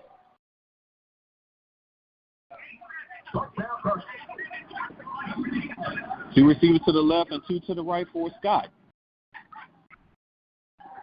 And Scott's going to go with a play-action fake. He's going to throw to his right side, and he has a man wide open on the far side of the field. He's going to go out of bounds past the 40-yard line.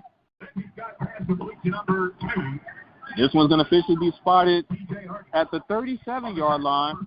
7-yard reception for the Cardinals. 2nd and 3 coming up. Another hurry-up offense. As they tried to get this one off, but we have a flag on the play. May have been some movement on the front line. We do have a flag on the play as the clock stops with 59 seconds to go here in the second quarter. Maybe the big guys need a little breath, man. Maybe. Number 63, offense, 5-yard penalty, 2nd down. Game clock operator, please reset the game clock to 1 minute, 2 seconds. So false start is the indicated penalty on the play charge against the Cardinal. Going to back him up 5 yards. So now 2nd and 8 coming up for the Cardinals. Cardinals moving left to right. Ball placed at the 43-yard line. So a few more seconds added to the game clock. 1:02 now to go here in the second quarter. 3 receivers to the left and 1 to the right for Scott. This time a handoff up the middle. He's going to get past the 40, past the 35. He's going to be brought down, but not before getting another Cardinals first down. This time this was the other running back, number 4, Isaiah Robinson. As he's going to drop back the pass, but he's going to be brought down in the backfield by the Panthers, but we do have a flag on the play.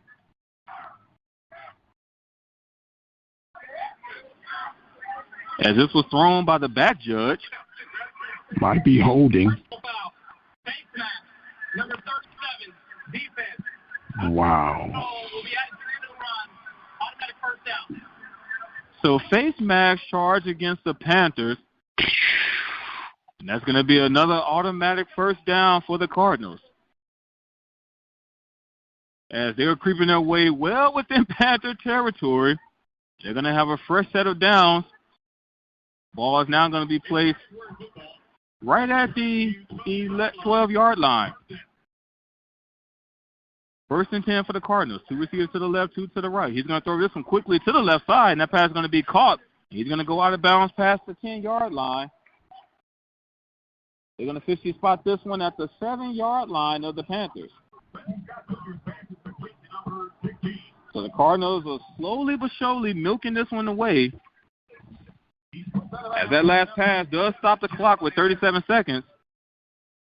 About a 6-yard reception for the Cardinals. The 2nd and 4 coming up. Ball now at the 7-yard line of the Panthers. As Scott sends a man in motion. He's going to pitch this one. Jet sweep to the right side. He's going to spin off a few defenders, and he's going to be brought down. Not a whole lot doing on the play. We do have a stoppage in the play.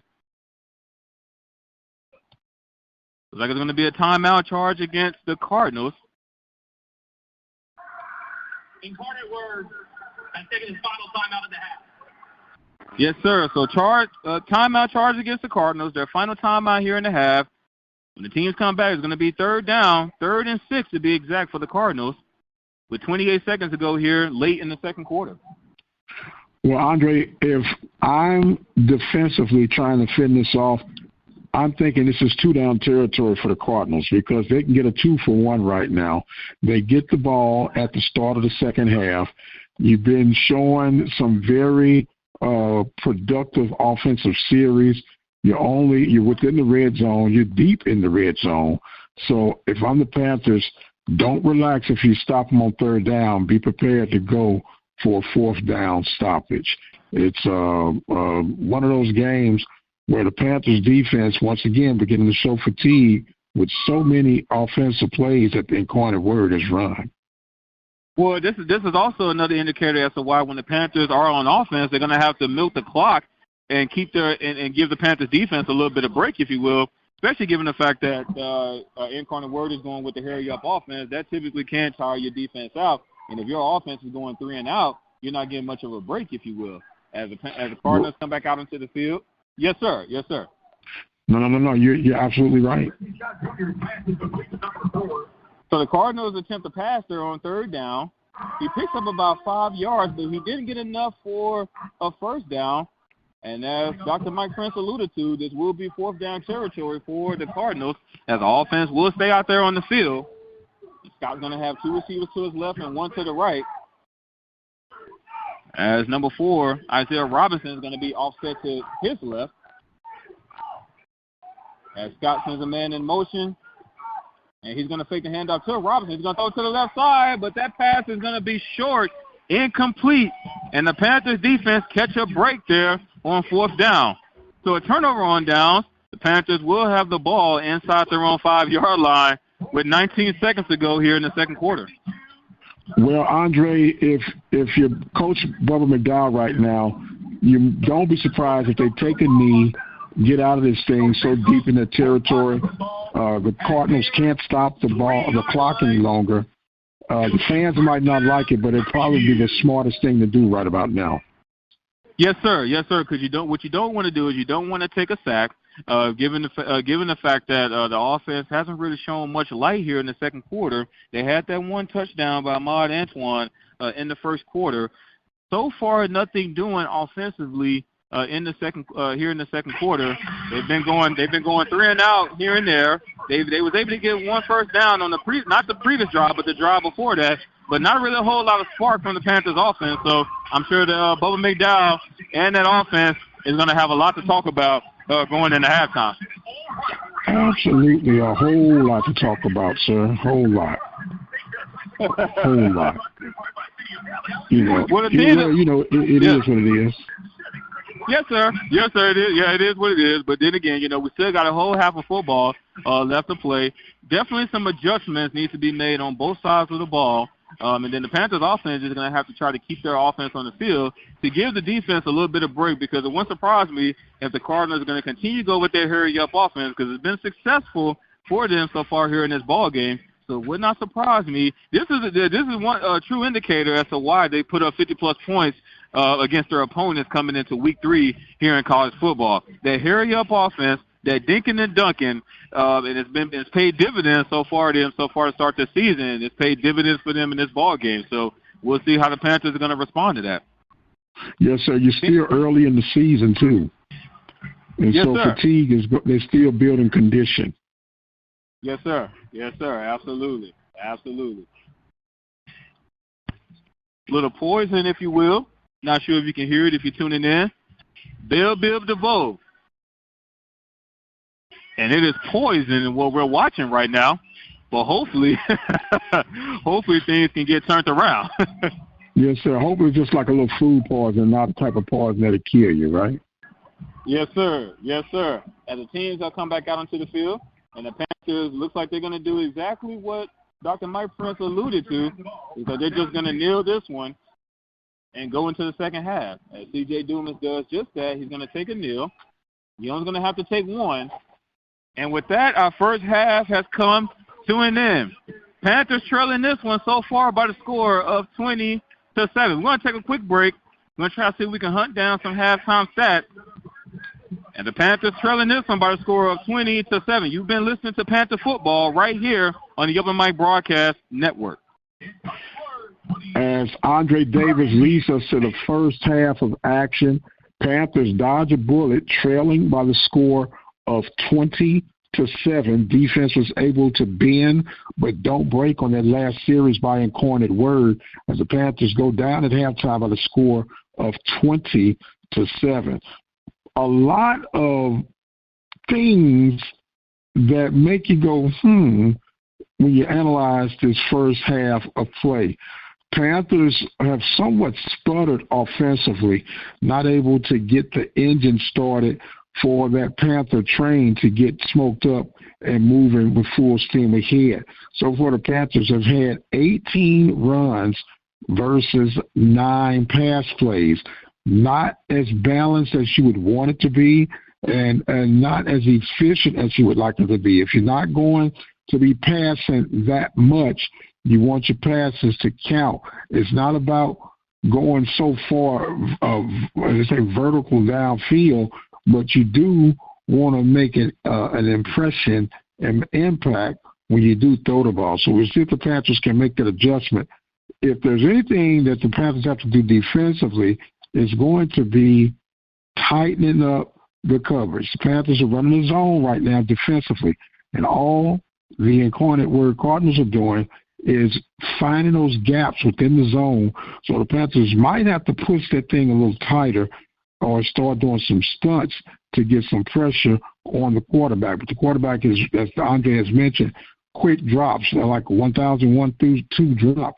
And usually you want to count to 1,003 of your quarterback to try and see if your progressions down the field.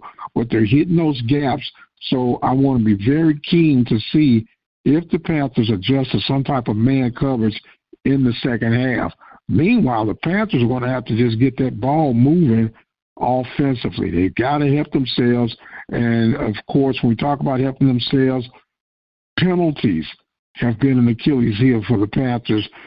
I hate to revert to it, but they're playing somewhat like they did in past with that lack of discipline, with penalties of that nature to stymie the Panthers offensively and defensively. So the halftime adjustments is what it's all about.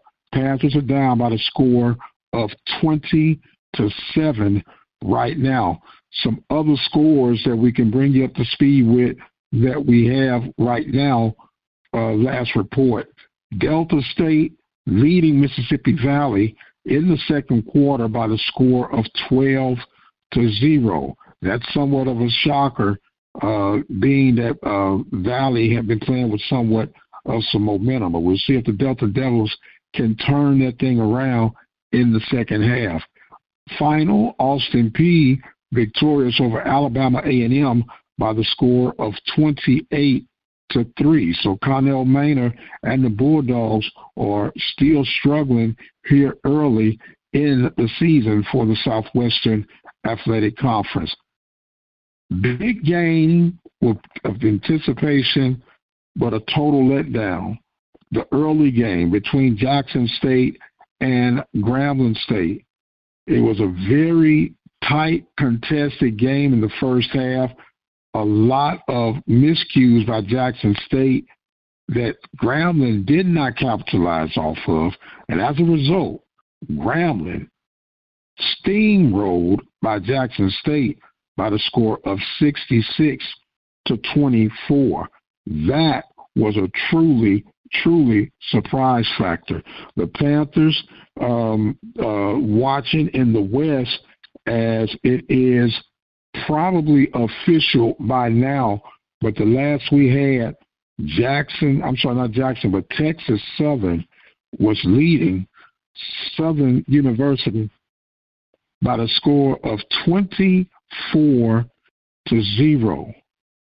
And that is a shocker to Jag Nation right now. Jag Nation, of course, coming off the loss to LSU, that was to be expected. They had the huge win over Florida Memorial by the score of 86-0. Coach Dooley coming in flying high, feeling good. But in our pick'ems this week, I picked that Texas Southern and Mr. Andrew Body was going to find a way to win this game. And if the score holds up, Texas Southern will be victorious over Southern at the end of the day. Now, Texas Southern and Southern, it's all about matchups. And for whatever reason, for the past 3 or 4 seasons, Texas Southern has matched up quite well against the Southern Jags, and that has got to be a Debbie Downer for Jag Nation and Southern University. We'll see how all that unfolds, but right now they got to deal with that L and get ready for their next opponent. We do have another update. It's for now halftime, and Delta State is on top of Mississippi Valley by the score of 18-0. Our score here is 20-7. Prairie View trailing the Incarnate Word Cardinals at the half. Incarnate Word will get the kickoff to start the second half of play. Panthers are going to have to definitely make sure that they make those adjustments defensively with that zone coverage and also third down executions. You got to get the team off the field on third downs. You listen to the halftime report here at the Open Mic Broadcast Network for Prairie View football, brought to you live right here on the Open Mic Broadcast Network. Want to thank our sponsors for today's broadcast. We got to look at the folks at Panther Backers, Brother Dino Robinson and his crew. They have an annual golf tournament the first weekend of May. It is a lot of fun, and it does a lot of good in supporting Prairie View athletics. If you would like to be interested in becoming part of the Panther Backers, reach out to Dino Robinson at the phone number of 713-417-2090. That number again, 713-417-2097. We want to thank A Rocket Movers and Storage located in Houston, Texas. Get in contact with Mr. James Wood for storage needs, moving needs, or as Andre say, a 2-for-1. That is, getting in contact with A Rocket Movers. Teague's Barbecue located in Spring, Texas. Matthew Teagues is a 1980 graduate of Prairie View A&M University and also a former Dallas Cowboy. In 1980, drafted and played with the Cowboys, played a little bit in the Canadian Football League, but Matthew Teagues is doing his thing right now with Teague's Barbecue located in Spring, Texas. Want to thank the Temple of Refuge Ministries supporting the Prairie View athletic coverage.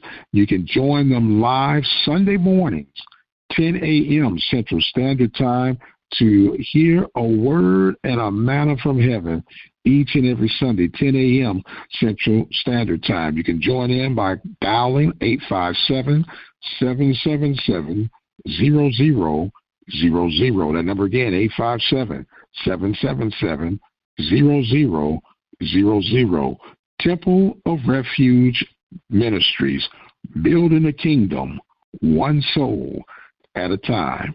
And last but not least, we want to thank the great people from the Prairie View Athletic Club. The Prairie View Athletic Club was founded in 1986 by Mr. George Higgs. The goal and the mission for the Prairie View Athletic Clubs is to support Prairie View Athletics 100%. Whatever it takes to get the job done, Prairie View Athletic Club has been in the trenches to support Prairie View Athletics, as we mentioned, since 1986. If you want to become part of the Prairie View Athletic Club, which is also a part of the National Alumni Association for Prairie View A&M University, get in contact with the president, and he is an All-American football player from Prairie View, Mr. Greg Austin. That phone number is 936-857-5817. The number again, 936-857-5817. 5817. The Prairie View Athletic Club, serving the Panthers since 1986. You're at halftime right now of the Prairie View A&M University Panthers, trailing the Cardinals of Incarnate Word by the score of 20-7. We hope that you appreciate this production from the Open Mic Broadcast Network. It is our mission to serve you and to provide for you the necessary information to support Prairie View Athletics. If you want to be a part of the support team, go to the website at obnradio.com and become part of the team today. Andre Davis has joined us back in. Andre, what you got for us right now, sir? Yes, sir. Yes, sir. Got some few numbers here for the halftime report, Mike. As you mentioned, Prairie View trailing this one by a score of 20-7. And one of the things that we talked about, third down efficiency. 3 out of 7 third downs for the Cardinals to end that first half. I know I mentioned during the broadcast, which was mainly in the first quarter, beginning of the second quarter, it appears as if the Cardinals were perfect on third down. But at the end of that first half, they went 3 for 7 on third down efficiency and then 1 for 3 on fourth down efficiency. So the Panthers have found themselves in third down opportunities against the Cardinals several times here in this ball game. But the Cardinals are also leading in the time of possession battle as well. 16 minutes and 23 seconds to Prairie View's 13 minutes and 37 seconds. So they're scoring and they're managing the clock while doing so, and that's going to be one of the things that the Panthers are going to have to adjust coming here into the second half. No doubt about it, Andre, and they're moving so fast that the Panthers are not able to get their second win and get their rotations in, especially on that front line, to apply pressure on the quarterback for the Incarnate Word Cardinals. I'm also interested to see, Andre, what are the penalties looking like here at the first half? Well, so far, each team has 3 penalties apiece. The Cardinals got 3 penalties for a total of 30 yards in that first half, and then the Panthers got 3 penalties for a total of 26 yards in that first half. So we knew that there were some key penalties that were very costly that was charged against the Panthers, specifically in that last drive. Although the Cardinals weren't able to capitalize, but they were able to drive down the field inside the 5-yard line of the Panthers, and that was due to a huge penalty, a roughing the passer. Not roughing the passer. It was a face mask charge against the Panthers. It was an extra 15-yard penalty that was very costly, although the Cardinals weren't able to capitalize it. Yes, sir. Now, we have a total unofficially from our end here, 27 plays that the Panthers have run, and 18 of those have been runs. And I think I may have missed. What was the rushing yards for the Panthers in the first half, Andre? So in the first half, the Panthers only rushed for 12 yards, and that could be an indicator. There were a lot of plays where the Panthers went backwards rushing-wise, especially on that last drive late in the second quarter. So only 12 yards total rushing net-wise for the Panthers in comparison to Incarnate Word's 92. Another number that actually sticks out, Mike, while we're talking about yards in general, 258 total yards of the Cardinals offense. You know, we talked about their high-power offense coming to this ball game. 258 total yards so far in the first half to Prairie View's 49 total yards so far here in this ball game. Yeah, and that is not going to get it no matter how strong your defense is. The offense got to find a way to make some things happen. And a blown opportunity on that punt, got the ball inside the 10-yard line and came up empty-handed. That could be a difference maker right now in this game.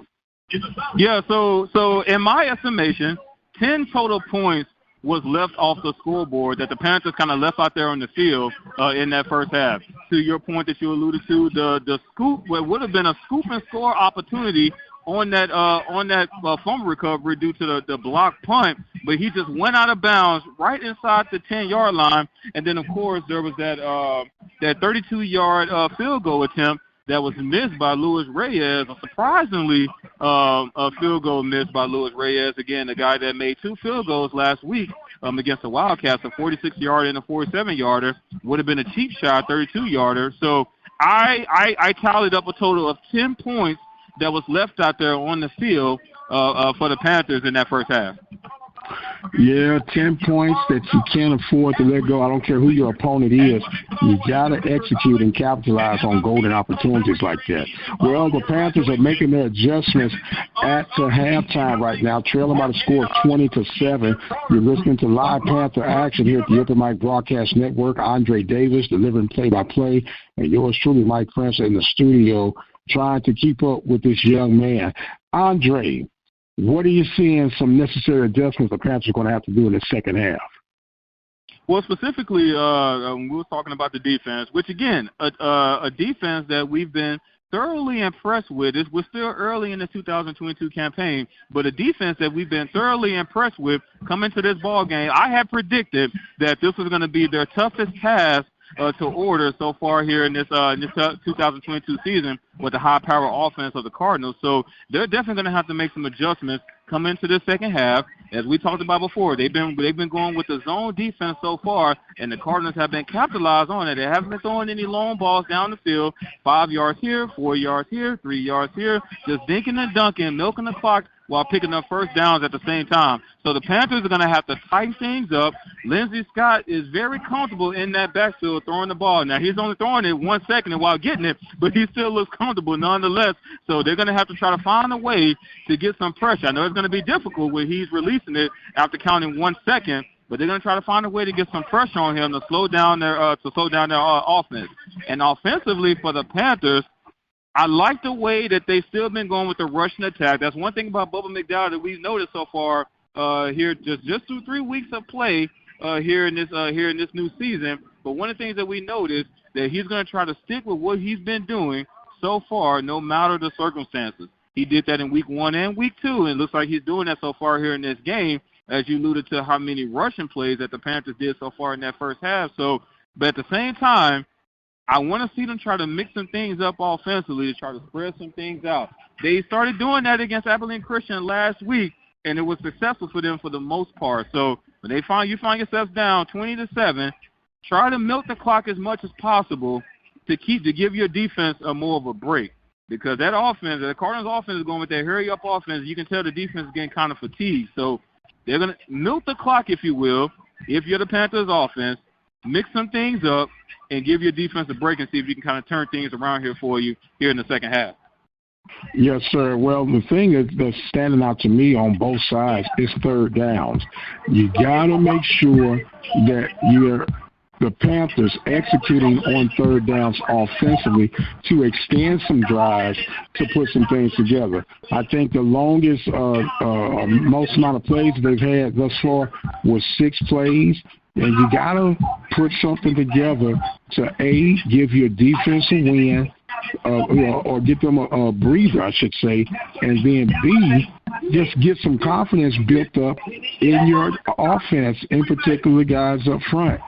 They got to apply the pressure offensively to turn this thing around in the second half. Well, and more importantly, to your point, Mike, in terms of getting off the field, on third down, it starts with first and second down. Because as we've seen so far here in this ball game, the Panthers have been forcing a third down, but they've been third and manageable downs. It's been 3rd and 3, 3rd and 4, 3rd and 5, which is easily manageable for a high-powered offense like the Cardinals. So in order to make that effective, it's going to start on first down. You're going to have to get some stops on first and second down, and then find yourselves in a 3rd and long, maybe a 3rd and 10, 3rd and 11, things of that nature that kind of force the Cardinals to really try to open things up offensively. Right now, the Cardinals just look very comfortable offensively with the play calling because they've been finding themselves in manageable third downs, when 3rd and 4, 3rd and 3, 3rd and 2. It's easy to get a third down in those situations. So the Panthers defense is going to have to try to tighten things up and make it difficult for them, and it's going to start on first and second down here in the second half. Absolutely. A great point that you brought out on that, Andre, as the Panthers making the fine-tunes and the adjustments for this second half of play. We'll remind that you are listening to Panthers football here at the Open Mic Broadcast Network. And don't forget, at the conclusion of tonight's broadcast, you can join me at the 1876 after party.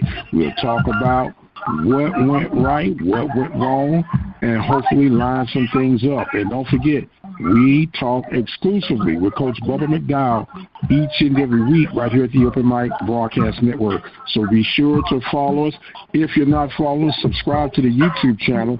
We could definitely use your support on that. The YouTube channel is the Open Mic Broadcast Network. Subscribe to that channel today.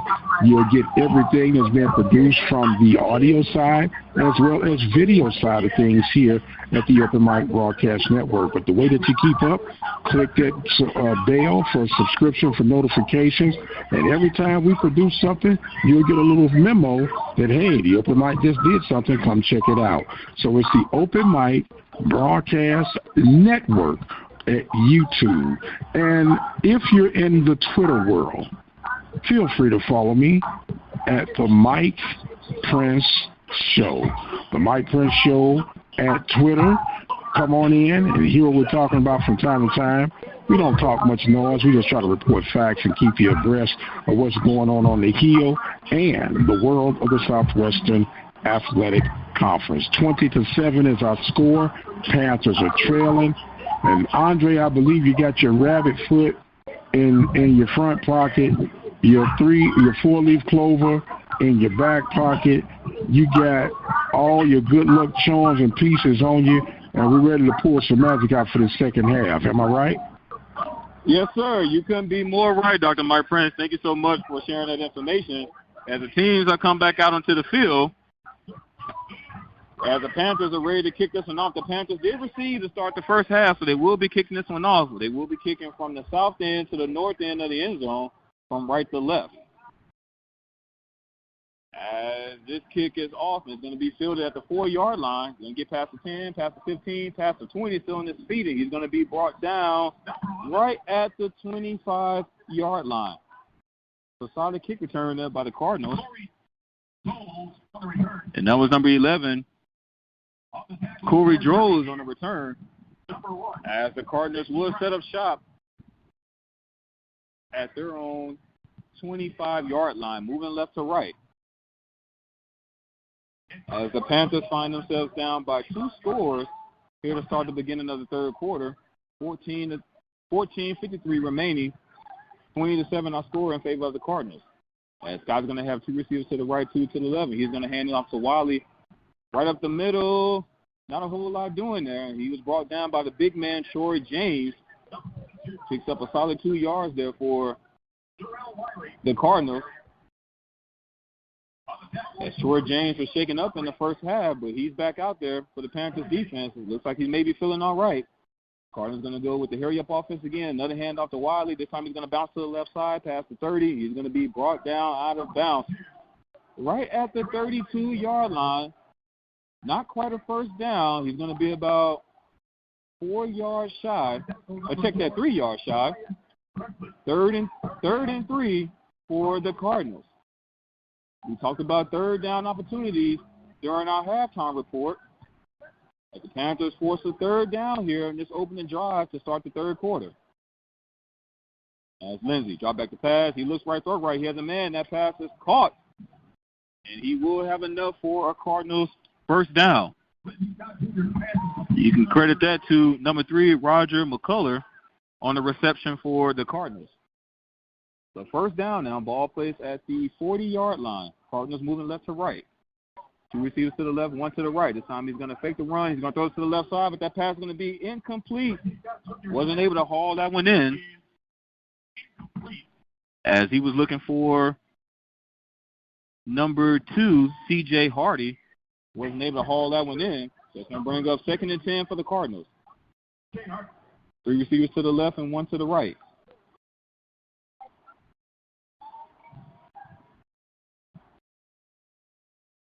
And this time Scott will hand this off to Wiley, and he's not really going to have much doing there. But he was brought down right at the line of scrimmage by the linebacker, Travion Green, on a nice stop there for the Panthers. So another third down coming up for the Cardinals. 3rd and 7 to be exact. Ball placed at the 43-yard line. Three receivers to the left and one to the right for Scott.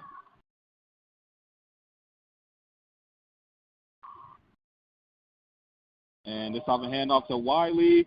He met the line of scrimmage, but he keeps his legs moving. And they're going to push the pile forward, and that's going to be enough for Cardinals' first down. So they had an opportunity to stop him at the line of scrimmage. As we have a stoppage on the play, looks like we have an injured Cardinal out there on the field. And we're going to have an official timeout on the play. Well, with that timeout, we talked about it at the halftime report. The Panthers have got to make some stops on this third down. They're extending the drives, and it's killing them physically, emotionally, and even mentally at times. Yes, sir. Yes, sir. I mean, they forced now 2 third down opportunities here in this opening drive of the third quarter, but unable to get their defense off the field so far. As it looks like the running back, Gerald Wiley, is walking off the field like he appears to be okay. Well, that's good news. Yes, sir. Yes, sir. It is good news. The team's come back out onto the field. It was a first. He did get a first down nonetheless on that last drive. So the ball is placed right at midfield. Cardinals moving left to right. Teams haven't come out to the field just yet, as it was an official timeout. And we talked about third down opportunities. The Panthers going to have to find a way to try to tighten things up and get off the field. So far, they haven't done that so far here in this opening drive here in this third quarter. While we still have a break in the action, we want to take this opportunity to thank some of our sponsors for making this game possible. We're going to do Teague's Barbecue, located at 3307 Spring Souvenir Road in Spring, Texas. You can contact them at 832-246-8552. Again, that's 832-246-8552. And a little birdie has told me that you can find the best barbecue in the state of Texas by going to Teague's Barbecue. The best barbecue in the state of Texas. So head on down to Teague's Barbecue. Get you some pulled pork, get you some ribs, get you some sliced brisket, if you will, and just let them know that the Open Mic Broadcast Network sent you. Now, Andre, I heard you talk about some pulled pork. Are you a pulled pork guy, man? It's not my first option. But I dabble in a pulled pork sandwich here and there, a pulled pork slider. Pulled pork slider. There you go. Okay. But I'm a sliced brisket man first and foremost. I happen to be a rib man myself, man. I'm a rib man. A rib man? Yes, sir. Absolutely. Teams that come back out into the field, Cardinals will have 1st and 10. Ball plays right at midfield. And Scott's going to attempt another pass. This time he's going to take a little bit more time, and he's going to have a man. That pass is going to be broken up, incomplete. And that was number 25, Gerald Smith, on the coverage for the Panthers. Guy that we talked about in our pregame show, who did very well for the Panthers defense last week. He had 2 interceptions in critical moments in that ball game last week. As most guys would love to have 2 interceptions for an entire season, and he got one in one game. He comes up big on the coverage for the Panthers on that last play. He's going to bring up 2nd and 10. 2 receivers to the left and 1 to the right. This time a handoff up the middle, and he's going to skate past the first wave of defenders. He's going to be brought down, but not before gaining another first down for the Panthers. This time it was the other running back, number 4, Isaiah Robinson. He came in to relieve Wiley, who was injured on the previous play. They're going to hand out to Robinson again. This time he's going to run to the left side. He's going to be brought down after picking up a solid 6 yards for the Cardinals. So the Cardinals aren't doing anything fancy. They're just slowly working this thing down the field, doing similar to what they were doing in the first half. A pass here, a run there, just kind of milking the clock. 2nd and 4 coming up. Another handoff to Robinson up the middle. This time he's going to be met, but not before gaining another first down. About a 5-yard pickup on that last play. He was brought down by number 9, Keyshawn Johnson, but not before getting the first down. Clock continues to run here in the third quarter. 11:20 remaining and counting. Cardinals on top of this one by a score of 20-7. Ball now plays at the 25-yard line of the Panthers. Cardinals moving left to right. A play action fake, and he's going to throw this. He has a man wide open at the 10-yard line, and he's going to be hit hard at about the 5-yard line by the safety, Stacy Brown. But another huge game for the Cardinals, as he took a shot on that play, but he picked up a huge gain for the Cardinals, and now they're going to have first and goal. Ball placed at the 5-yard line. A handoff to Robinson up the middle, and he's going to skate his way in for a Cardinals touchdown. Well, the Cardinals did what you would want to do if you're them, take the opening drive and just go methodically down the field. But it doesn't seem like the Panthers made the necessary adjustments, or let's say they have not executed on the necessary adjustments, and they find themselves deeper in the hole to start the second half off. So it's going to put a lot of pressure now on them in responding with this first offensive series. Yes, sir. And to your point, the Cardinals are going to try to go for 2 here, as Leonard's going to attempt to pass, and it is good. So the Cardinals extend their lead now by 3 touchdowns, if you will. They find themselves up 28-7 with 10:48 remaining here in the third quarter. And to your point, Mike, just go methodically down the field, didn't change up anything, still went with the hurry-up offense, and it appears that the Panthers are still going with the zone defense on that last play. So not a whole lot doing through the air downfield, only about 5 yards here, 6 yards here, but nonetheless, the Cardinals are moving the chains while milking the clock at the same time. Yes, sir, and not really sure if the Panthers are just trying to withhold for their conference game next week against Alabama State. Alabama State has a bye, so they're fine-tuning some things. And maybe they're just being a little conservative right now, knowing that they have a conference game starting next week. Yes, sir. Yes, sir. That definitely could be the indicator. Of course, if you're a Panther Nation, you still want to see your team try to at least be competitive, if you will, because even though you may be trying to fine-tune some things, you are at home at the same time.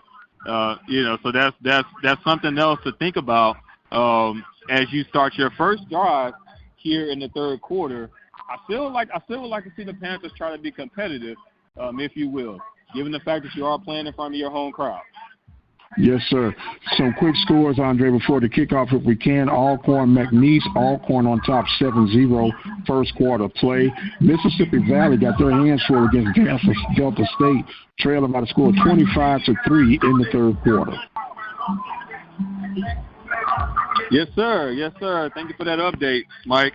Teams haven't come out to the field just yet. Still trying to talk some things over. As we have 10:48 remaining in the third quarter, you're just now tuning in. It's been all Incarnate Word so far here in this ball game. Well, so far in the second and third quarter, if you will, as they're on top of this one by a score of 28-7. As you can hear the sounds of the marching storm as they're trying to breathe some life here, Panther Nation, as they've been quiet so far here in this ball game. Home team haven't really given them much to really speak about or to cheer for, if you will.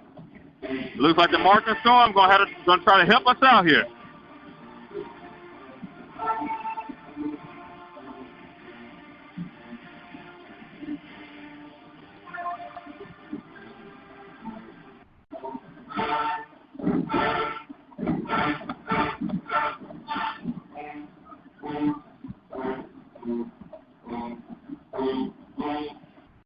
As the teams come back out onto the field, the Cardinals are getting ready to punt this one off. They're going to be punting from left to right.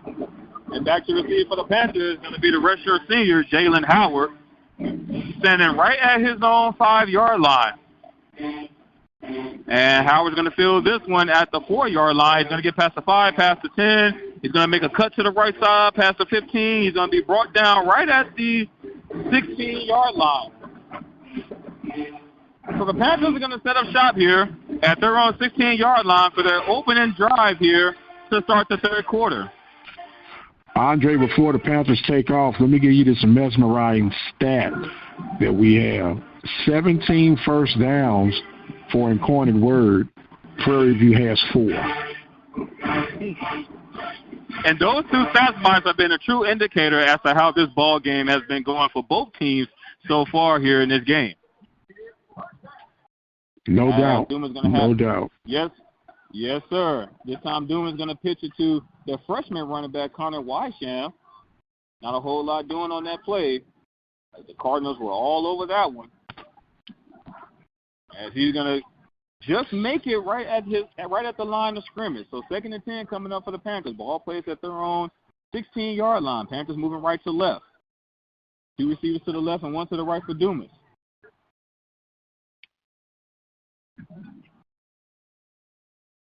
Another handoff to Connor. This time he gets past the first and second wave of defenders. He has a few defenders, and he's going to be brought down after gaining some solid yards for the Panthers. It's going to be a first down. So 2 runs on first and second down, both to the running back, Connor Wysham, as he picks up a first down for the Panthers.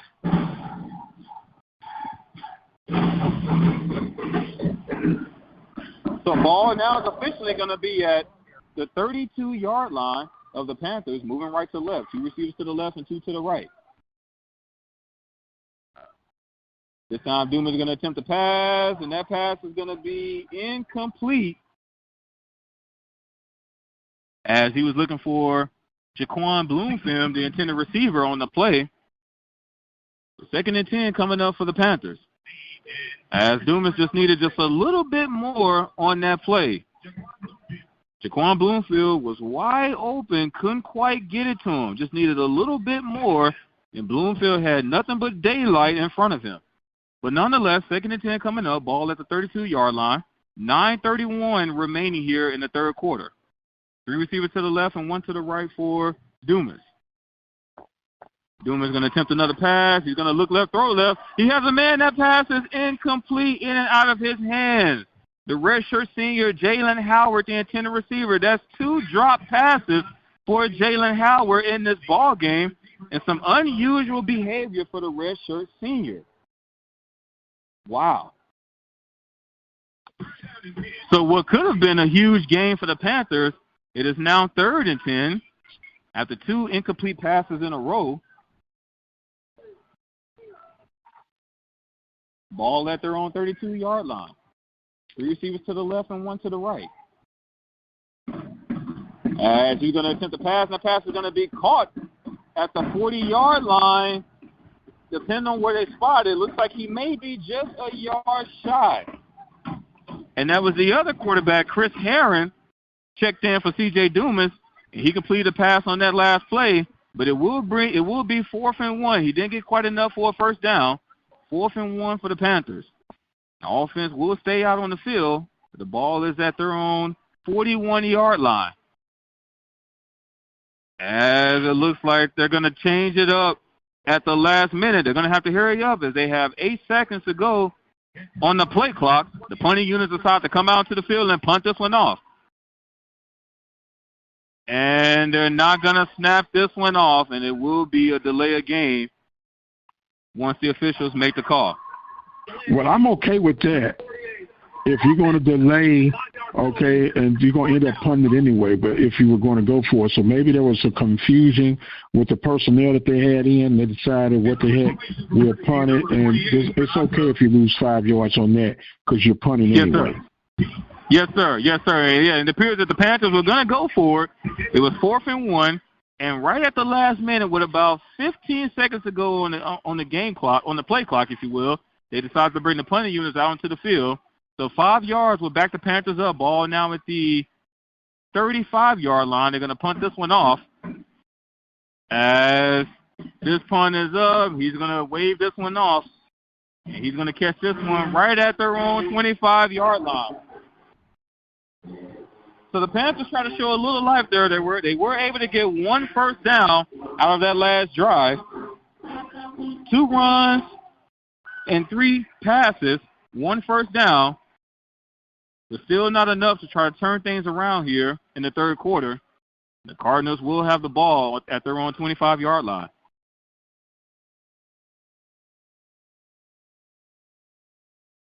As the teams come out onto the field, Scott's going to have 2 receivers to his left and 1 to the right. 8:26 to go here in the third quarter. 28-7 our score in favor of the Cardinals.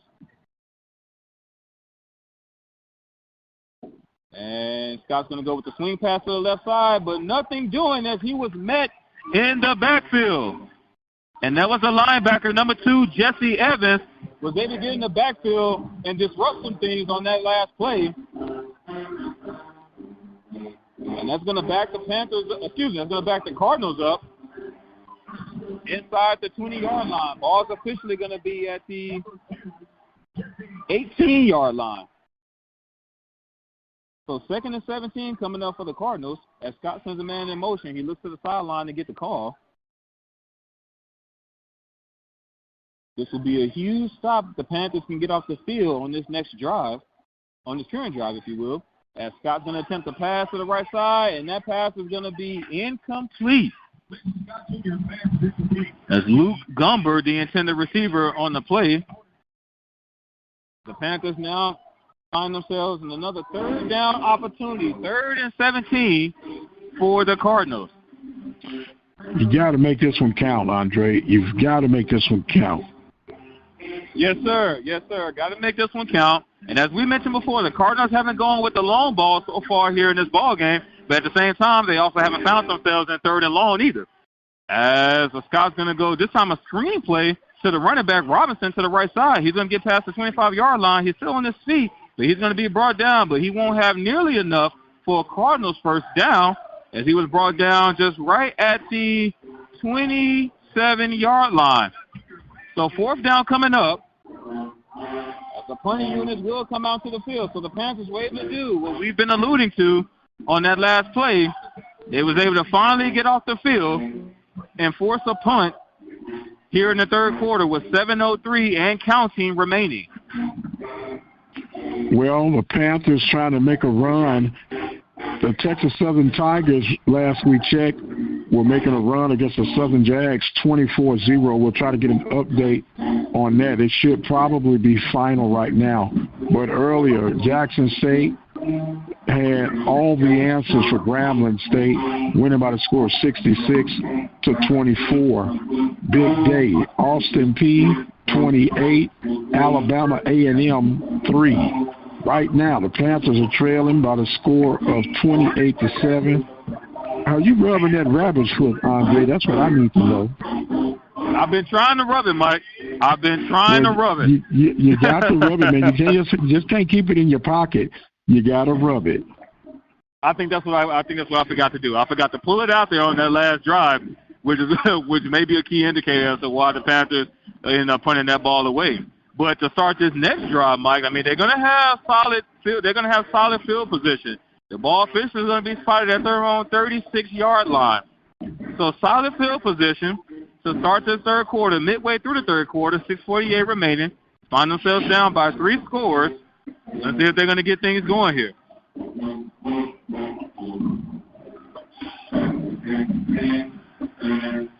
Teams haven't come out to the field just yet. Still talking some things over. Oh, yes, sir. Go ahead. No, I'm just saying we're enjoying the band anyway. They can take their time.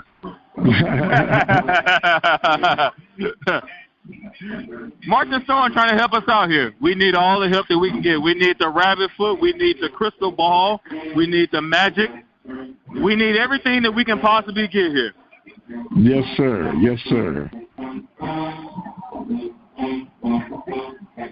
And on that, before teams come back out into the field, another thing to point out, we saw the other quarterback get a little bit of playing time on that last drive as Chris Herring checked in right before they ended up putting the ball off. He threw a pass, about a 7-yard pass to Xavier Johnson, and they was able to pick up a first down, but he relieved the freshman quarterback, C.J. Dumas, as Chris Herring is one of the other veteran quarterbacks on the team, a redshirt junior, if you will.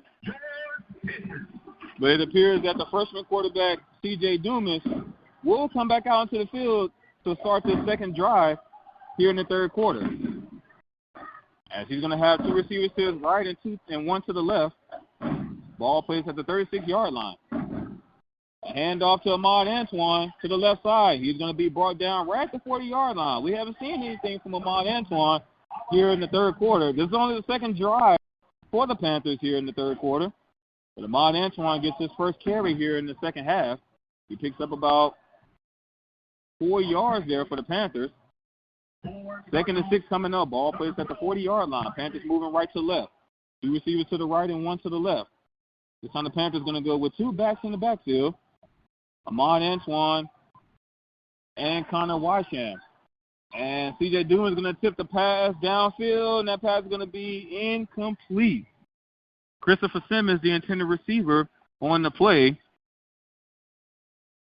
As the Panthers try to take a 25-yard shot downfield, if you will. Weren't able to make a connection on that play. So 3rd and 6 coming up for the Panthers.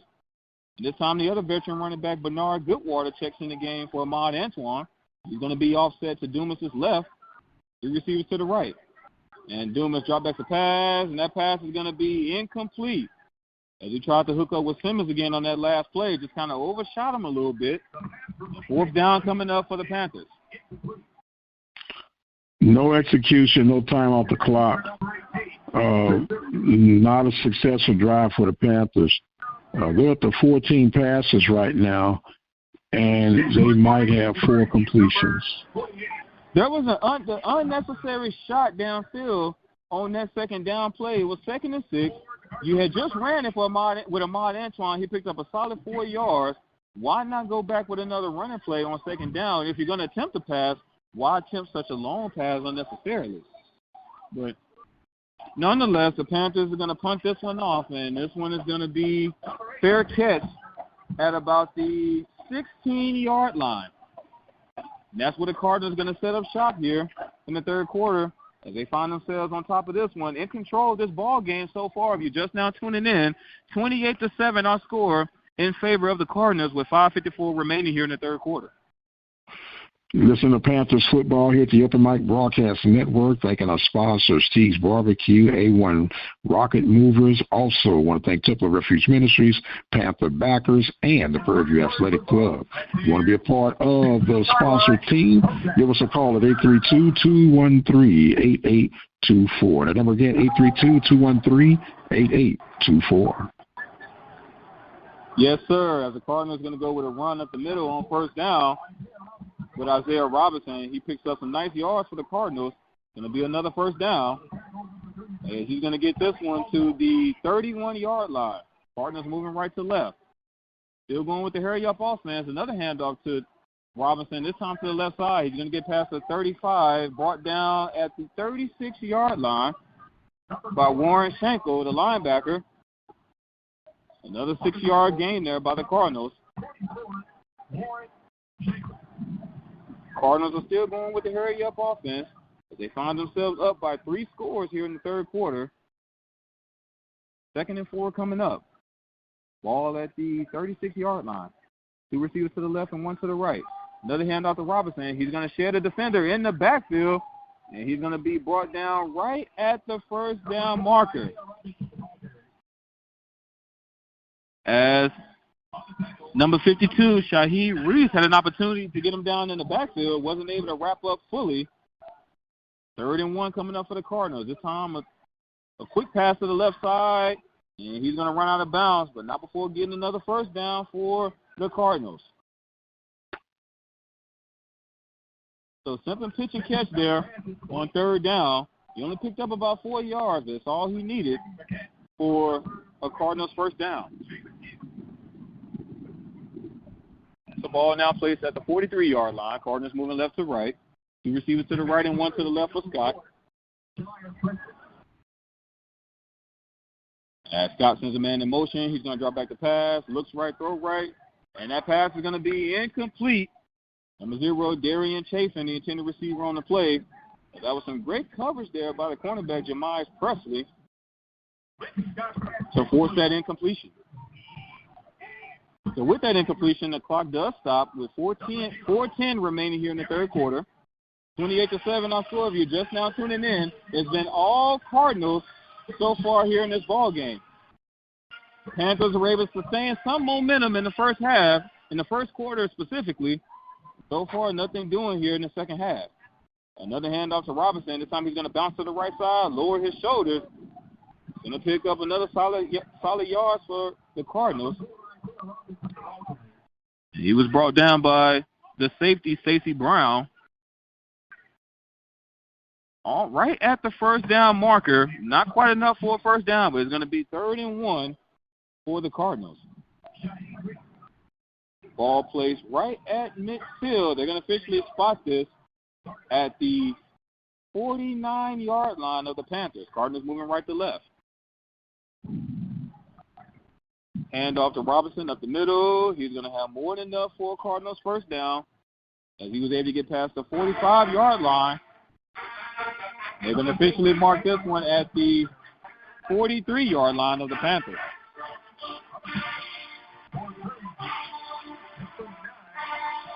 Clock runs here.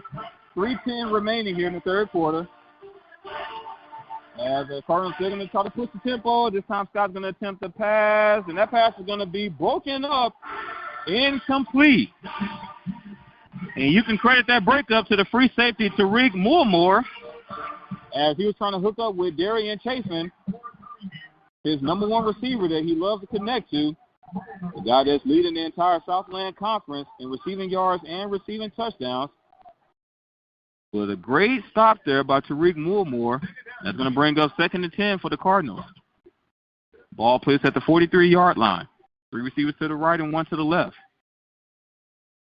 A handoff to Robinson. He's going to cut to the left side. He's going to go up the middle. Still keeps his feet moving. He's going to get past the 40-yard line, and he's going to be brought down right at the 37-yard line. A solid gain there for the Cardinals. Yes, sir. So a solid gain there by Robinson. Another third down coming up for the Cardinals. 3rd and 4. The Panthers are going to try to find a way to get themselves off the field as they're faced with another third down opportunity with 2:30 remaining here in the third quarter. 2 receivers to the left and 1 to the right for Scott. All right, Panthers. Incarnate Word takes his first timeout of the half. 30-second timeout. So 30-second timeout charge against the Cardinals, and when teams come back, it's going to be 3rd and about 3 coming up for the Cardinals with 2:27 remaining here in the third quarter. Panthers backs somewhat to the wall. They're trying to, as I say, wade through the water on tonight against Incarnate Word. We knew this was going to be a challenging game at the beginning until we looked at the tails of the tape. If you had to give an assessment right now, what letter grade would you give the Panthers offensively and defensively on tonight? Well, in the second half, I would give the Panthers offense, I would give them about a C-, only because they haven't been able to sustain the drive so far here in the second half. Defensively, I would give the Panthers a C+. Can't get a B yet because you did give up a touchdown so far here in the second half, but you're trying to do as much as you can. You're trying to respond to this high-power offense of the Cardinals. They're still going with the hurry-up offense. So those are my assessments so far. The teams come back out into the field, third down coming up, and this pass will be complete. He's going to get past the 20, past the 15, past the 10, and he's officially going to be brought down right at the 9-yard line. So a huge gain there on third down for the Cardinals, as the Panthers were not able to get off the field, as the Cardinals going to have 1st and goal here on this next play. So not what the doctor ordered if you are the Panthers. 1st and goal coming up for the Cardinals. Clock runs with that last play. Man. Gotta try to find some life here. As the Cardinals going to go with a run on 1st and goal. to the running back, Isaiah Robinson. Not a whole lot doing on that play, only picking up about a couple of yards. As the ball is going to be right at the 5-yard line. Clock continues to run. 1:30 remaining here in the third quarter. 28-7, our score in favor of the Cardinals.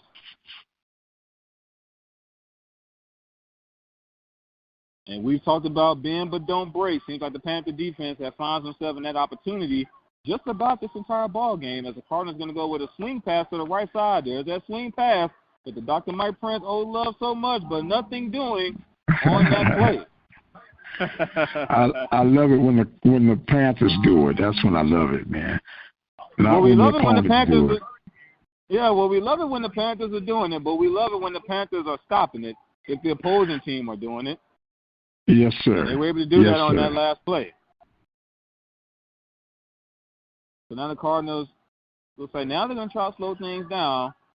3rd and goal, 3 receivers to the left and 1 to the right. As he's going to lose the ball on the snap, but he's going to get it off. But that pass is going to be broken up. They're going to call a fumble. There was a fumble on the play as the quarterback,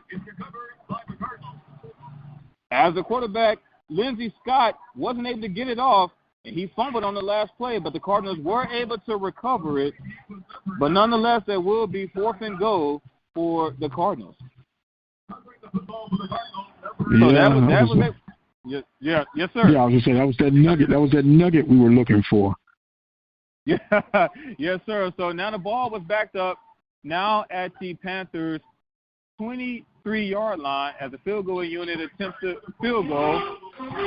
As the snap is down, kick is up, but it is no good. Hooked it to the right. All right. But we do have a flag on the field. Don't get excited. Oh, man. Don't give them life, PV. We do have a flag on the field, as it may be charged against the Panthers, as the officials are looking at the Cardinals sideline. Maybe roughing the kicker, as the Panthers tried to come in and block that one. No. And that is not what you want if you are a Panther Nation. Let's see what the call is. He missed from 40, but they're giving him life. Right to the kicker. Number 20, defense. 4th down. There will be 1 Well, that's only a 5-yard penalty. Yes, sir. Yes, sir. Only a 5-yard penalty, so still a little bit of a break if you are Panther Nation. The Cardinals will attempt another field goal, so now ball is placed at the 18-yard line of the Panthers. Okay, so that's going to be a 43-yard attempt. 33 yard. 33, yes, sir. Yes, sir, 33-yarder. And this time the snap is down, the kick is up, and it is good. So he was able to convert this one. 33-yard field goal attempt, and with that, the Cardinals go up this one by the score of 31-7, and that was the end of the third quarter. Well, with the end of the third quarter, Panthers find themselves in a deep hole. 31-7 is our score. Panthers trying to find a way to offensively get some life. Last reported, it was only 4 first downs for the Panthers thus far for the entire night. And you can't get things done like that. But I tell you what you can get done. You can become a listening partner here at the Upper Mike Broadcast Network. If you enjoy the live broadcast and our weekly and daily information that we provide to you through the Mike Prince Show, through the Community Report, and through everything that the Upper Mike Broadcast Network produces, become a listening partner today. You can visit the website at obnradio.com. You can be a Panther supporter with an $18.76 annual donation. That's all we ask. If you're a PV Nation supporter, $18.76, and help us continue to provide these games to you live. Also, you can become a listening partner. All you have to do is to commit to 17 cents a day, $5 a month, $60 for the entire year, to help us produce all of our talk shows, sermons, information, interviews, and everything under the sun from the Upper Mike Broadcast Network. So visit that website, obnradio.com. Back to you, Dre. Yes, sir. Yes, sir. Teams haven't come out to the field just yet. And a silver lining that we can possibly point out to here in this ball game, Mike. We talked about it during the pregame show, and I had predicted in order for the Panthers to make this competitive or to give themselves a fighting chance, they had to keep this 30 and under. With that last field goal, the Cardinals go up 31-7. A team that has put up 50-plus points against that last two. Now, we still got one more quarter to go, but this is a team that has put up 50-plus points against their last two opponents. They have 31 so far here through three quarters. Although the Panthers only have 7, somewhat of a silver lining if you can try to find any here in this ball game. Well, we need some EA Sport or some Madden cheat codes right now so we can get the Panthers to get this thing turned around, man. Yes, sir. Yes, sir. I know you one of those guys who play with cheat codes, too. Only when I play on all Madden. Because they be I like to call that similar to going to Vegas. The house always wins. When you play on Madden, the computer always wins. You don't know how to play. You don't know how to play. We won't talk about that right now. We will talk about that. I don't know if you can hear it, but they got Atomic Doll playing in the background. Old school, I can hear it cranking up. That's way before your time, son. You don't want to touch that area right there. Some great music from that era, Mike. Y'all have some fantastic music from that era. Yeah, you know about it, but you ain't live that. You ain't about that life, son. You're not about that life. You're not about that life. But it's a good thing. It's music is a gift that keeps on giving, man. Yes, sir. Yes, sir. As the Cardinals are going to kick this one off, it's going to be fielded at the 5-yard line. It's going to get past the 15, past the 20. He's going to be brought down right at the 23-yard line. And that's where the Panthers will set up shop. That was the running back, Connor Wysham, on the return for the Panthers. And the Panthers will have a fresh set of downs here to start the fourth quarter. You got to think at this point, as you find yourself down 31-7, you're going to try to work some things into your offense and what you want to do at this point is try to go into with some momentum going into next week as you face Alabama State for a conference matchup, as the redshirt junior quarterback Chris Herring will be in the game to start this possession for the Panthers. He's going to hand off to Ahmad Antoine to the left side.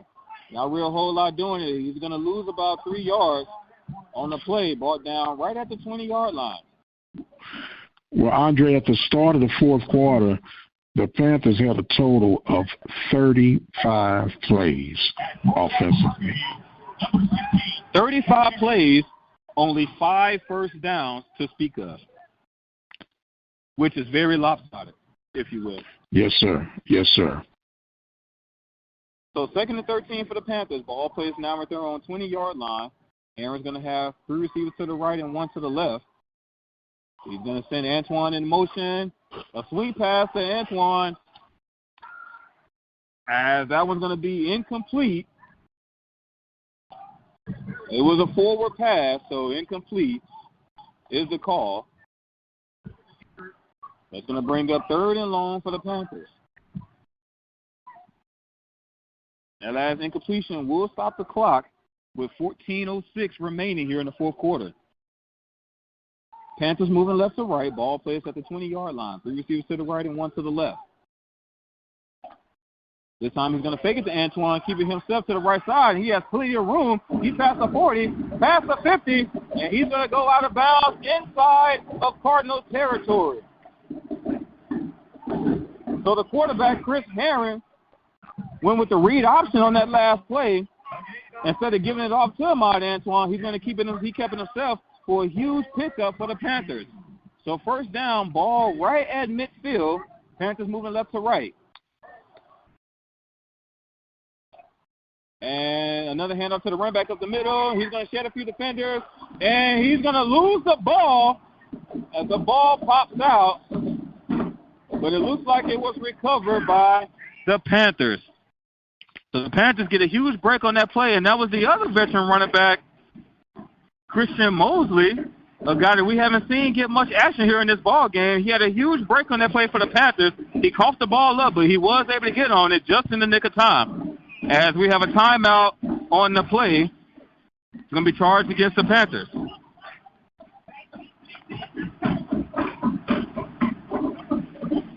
$13:29 remaining here in the third quarter. Check that fourth quarter. Panthers find themselves trailing 31-7. Oh, wait, check that. My apologies. So it looks like the Cardinals were able to get on that fumble, and they're going to have first down moving right to the left. So it looks like Christian Mosley came up with it underneath the pile, but they're going to say the Cardinals were able to jump on that fumble. So a turnover caused by the Cardinals. They're going to have first down moving right to left. Ball at their own 37-yard line. A handoff to Robinson up the middle. Picks up about 1 yard on the play. As the Cardinals are going to go with their other quarterback here in the fourth quarter, Stephen Duncan. And it looks like Lindsey Scott is going to sit out for the rest of this game, more than likely, as their team is up 31-7. And Duncan's going to pitch this one to the right side, and he's going to get past the 40, brought down right at the 45-yard line for a solid pickup on the play. Going to bring up 3rd and 2.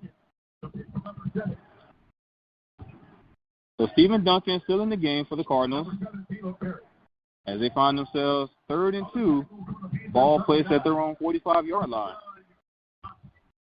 Duncan's going to have 2 receivers to the left and 1 to the right. And Duncan's going to hand this one off to Robinson up the middle. He's going to be met immediately at the first down marker. They're going to give it to him. He was about a hair shy of not getting it. He got just enough for a first down. Ball now plays right at midfield, 1st and 10. Still going with the hurry-up offense tempo, if you will. Another handoff to Robinson up the middle. Not a whole lot doing. Only about a yard on the play, yard pickup. As it appears that the Cardinals is going to try to milk the clock as much as possible, as we have 11:45 remaining here in the fourth quarter. 2 receivers to the left and 1 to the right for Duncan. Robinson's going to be offset to his left. As Duncan sends the tight end in motion. This time they're going to go with the play action fake. They're going to throw this one to the left side, and that pass is going to be complete past the 50-yard line. Solid pickup on the play. As that was number 88, Jackson Lowy, the tight end. But not enough for a first down. And it's going to have 3rd down coming up for the Cardinals. 3rd and 5 to be exact. But check that, 3rd and 4. Ball placed at the 45-yard line of the Panthers. And Duncan's going to attempt to pass. The pass is going to be caught right at the 40-yard line. Will be a Cardinals first down, but we do have a flag on the play. As that flag came from the back judge. Number 76, offense, 10-yard penalty, 3rd down. So a holding penalty charge against the Cardinals, and that's going to back them up 10 yards. So the Panthers get a break there on 3rd down. As that completed pass would have been enough for a Cardinals first down, but a holding penalty on that play going to back the Cardinals up 10 yards, and they will repeat 3rd down. Ball now placed at their own 45-yard line. So 3rd and 15 for the Cardinals. 2 receivers to the left and 2 to the right. Duncan sends a man in motion, and he's going to attempt to pass. He has all day to throw. He steps up into the pocket, and he has a man. That pass is incomplete. As that was intended for number 0, Darian Chapin. Number 25, Gerald Smith on the coverage for the Panthers. That's going to bring up 4th down for the Cardinals. So the punting units come out to the field. The Panthers defense catch a nice break there due to that holding penalty. And the Cardinals were not able to convert on 3rd down. So 4th and 14 coming up for the Cardinals. Expect something big on this play, Dre. Yes, sir. As Xavier Johnson is back to field this one for the Panthers. As the kick is up, and he's just going to get away from this one. It just takes a solid Prairie View bounce, and it's officially going to be spotted at the 25-yard line. So with 10:23 remaining here in the fourth quarter, Panthers find themselves down 31-7. They will have this next possession at their own 25-yard line. You're listening to Panther Sports here at the Open Mic Broadcast Network. I want to thank our sponsors, the Panther Backers and the Prairie View Athletic Club. These men and women have been supporting Prairie View Athletics since 1986 and 1995, doing an outstanding job. If you want to be a part of the Panther Backers, get in contact with Dino Robinson at 713-417-2090. If you want to be a part of the Panther Athletic Club, get in contact at 936-857-5817. Supporting Panthers Athletics together under the purple and gold. Yes, sir. Yes, sir. And one of the things I want to point out, Mike, just through 3 quarters of play, we got 10:23 remaining here in the fourth quarter, but we talked about third down efficiency and how critical it was going to be for the Panthers defense. 9 for 15 have the Cardinals went on offense in third down efficiency here in this ball game just through 3 quarters of play. 411 total yards of offense when we still got 10:23 to go here in the fourth quarter, but 411 yards of total yards on offense. The Prairie View's 118 so far here in this ball game. Yes, sir. A little bit of night and day from last week to this week. But like I said, it's still growing pains, if you would, for the Panthers. They still got time to make a dent in this thing. So far, 39 plays offensively, 24 run plays to 15 pass plays. But they're going to have to get that thing in the air pretty quick and far right now, Dre. Yes, sir. Yeah, and you know, and one thing we got to let Panther Nation know, if you're just now tuning in, this is all under the direction of the freshman quarterback, C.J. Dooms. Because, again, the senior veteran quarterback, Trayvon Conley, did not play at all in this ball game. So the freshman quarterback, C.J. Dooms, has been leading the charge so far. His first start here in the 2022 campaign, as the teams have come back out onto the field, and he's going to fake this one off, and he's going to keep it himself, and he's going to be brought down in the backfield. That was a redshirt junior quarterback, Chris Herron, as one would indicate that he's probably going to finish this game off for the Panthers, as C.J. Dooms remains on the sideline. Well, Dooms showed enough, and they're excited for his future, and give him that experience to carry him down the road. Yes, sir. Yes, sir. So the Panthers are going to go with the empty backfield setup here on 2nd and 13, as Chris Herron's going to go with the quarterback draw, and he's going to be met at the 25-yard line, nearly flipped, if you will, as he picks up those 3 to 4 yards back that was lost on first down. So 3rd and 9 now coming up for the Panthers. Ball now placed at their own 26-yard line. We got 9:20 and counting remaining here in the fourth quarter. Panthers trailing this one 31-7. As Herron's going to have 3 receivers to his right and 1 to the left. As Antoine's going to be offset to his left. As Herron's going to drop back the pass. He's getting pressure, and he's going to throw this one, and that pass is going to be caught by Xavier Johnson. That's going to be enough for a Panthers first down.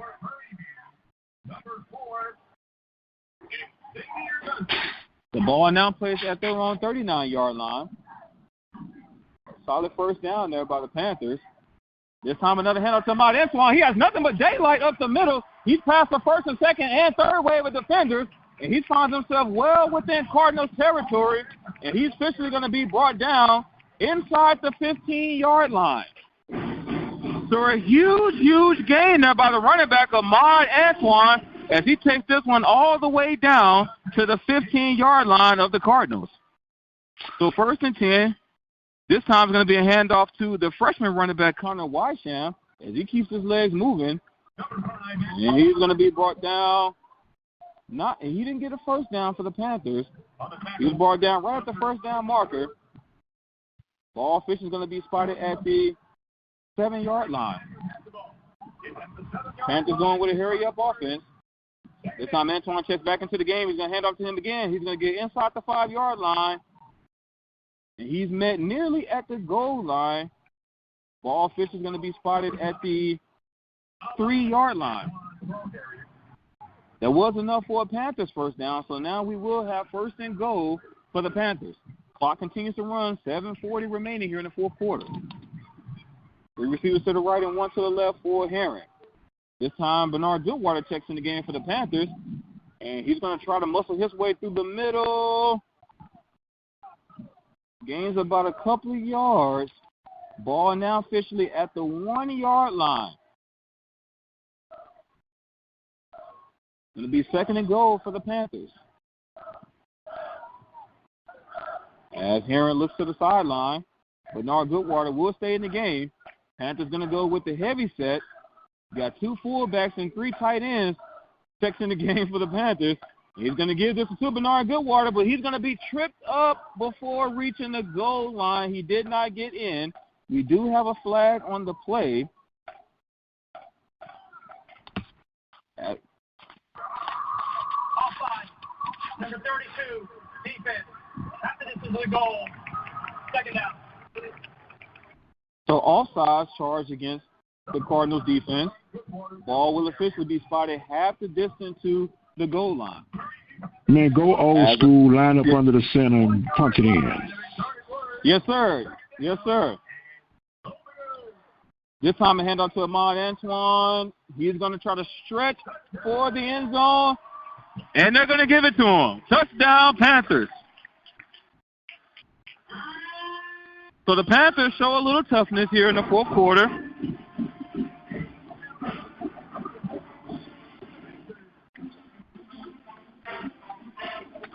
As the PA team comes out onto the field to attempt this extra point.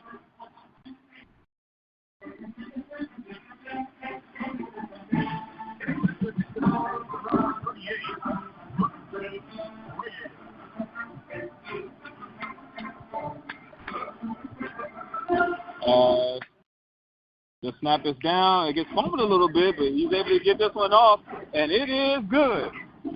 So 31-14 our score in favor of the Cardinals. We got to credit that entire drive to the running back, Ahmad Antoine, as he went for a huge run from their own 30-yard line, and he was able to take it right up the gut inside the 15-yard line of the Cardinals, and he was able to cap it off with a touchdown of his own. As the Panthers still find themselves trailing here, 31-14 with 6:48 remaining in the fourth quarter. Well, Andre, you made mention earlier about the 10-point swing that the Panthers gave up, the missed field goal and the missed opportunity to score off the block punt. We'll be looking at an entirely different ball game right now, but we can't cry over spilled milk. The Panthers right now got to show that they can stop these Cardinals defensively to try to get another stop and get closer in this game.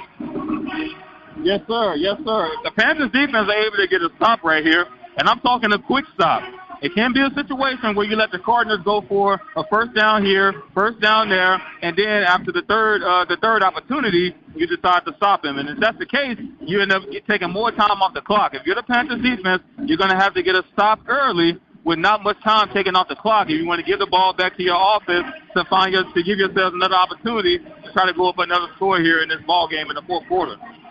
Yes, sir. Yes, sir. Yes, sir. It seemed like you started rubbing that foot, man, so we might be back in action. I rubbed it on that last play. After that huge, about 40-yard run, we're going to wait until we get the official stats, because I'm interested to see how long of a run that was by the running back Ahmad Antoine. But I rubbed it just before they handed the ball off to him. And it paid dividends on that last drive for the Panthers.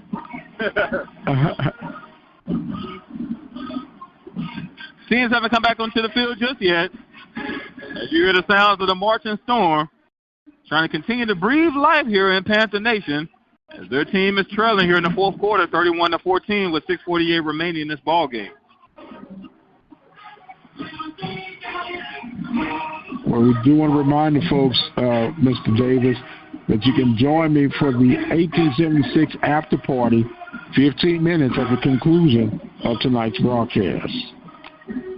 Yes, sir. The 1876 after party. And you want to tell the folks why we call it 1876? Well, we call it 1876 for the founding year of our beloved Prairie View A&M University. And also, you can become part of the Panthers supporter here at the open mic with an $18.76 annual donation. All you have to do is visit the website at obnradio.com and make your donation today. Yes, sir. Yes, sir. Teams that came back onto the field, but looks like Incarnate Word will take another timeout. And while we have another break in the action, Mike, I want to ask you. I know you still been assessing this on the opposite side. What has been your assessment so far for the Panthers here in this ball game? Blown opportunities. That's exactly what I look at it as, and it appears that the Panthers came out a little bit sleepwalking and finally realized, hey guys, we got a game to play. And they're starting to make some adjustments. But there's also a lot of assessing going on right now because you're playing some reserve guys. And, yes, you want to win, you want to compete. But as we mentioned at the start of this broadcast, you also want to give your second and third tier guys some playing action as you go deeper into this season. Yes, sir. Yes, sir. Teams that come back out into the field, so the Panthers are ready to kick this one off, kicking from left to right. As this kick is going to be fielded at the 11-yard line, he's going to run to the left side where he sees all his blockers. He's going to get past the 15, past the 20, show some speed, if you will. He's going to be knocked out of bounds past the 25-yard line. Looks like this one fish is going to be spotted at the 27-yard line. So that's where the Cardinals are going to set up shop here on this next drive here in the fourth quarter as they find themselves ahead of this one, 31-14, with 6:39 remaining here in this ball game. And to your point that you alluded to, Mike, you have some reserves playing here in this game. It appears that the Panthers started their reserves early in this ball game to start this game off, trying to fill some things out. As we mentioned before, you're going to be facing a conference opponent, a SWAC conference opponent next week in the likes of Alabama State. So if you're going to fill some things out, this would have been a game to do so. So we can just hope that the Panthers, whatever they were trying to fill out, all we can hope for is that they were able to do that here in this game. As the teams will come back out into the field, Duncan's going to stay in at quarterback to relieve Lindsey Scott. He's going to hand this one off to Robinson up the middle. He's going to pick up about 6 yards on the play. So it's going to bring up 2nd and 4 for the Cardinals. Ball placed at the 34-yard line. Cardinals moving right to left. With that last play, the clock will continue to run. 6 minutes to go here and counting in the fourth quarter as Duncan's going to have 2 receivers to his left and 1 to the right. Another handoff up the middle. He's going to get past the 40. He's going to have enough for a Panthers first down. Check that, Cardinals first down.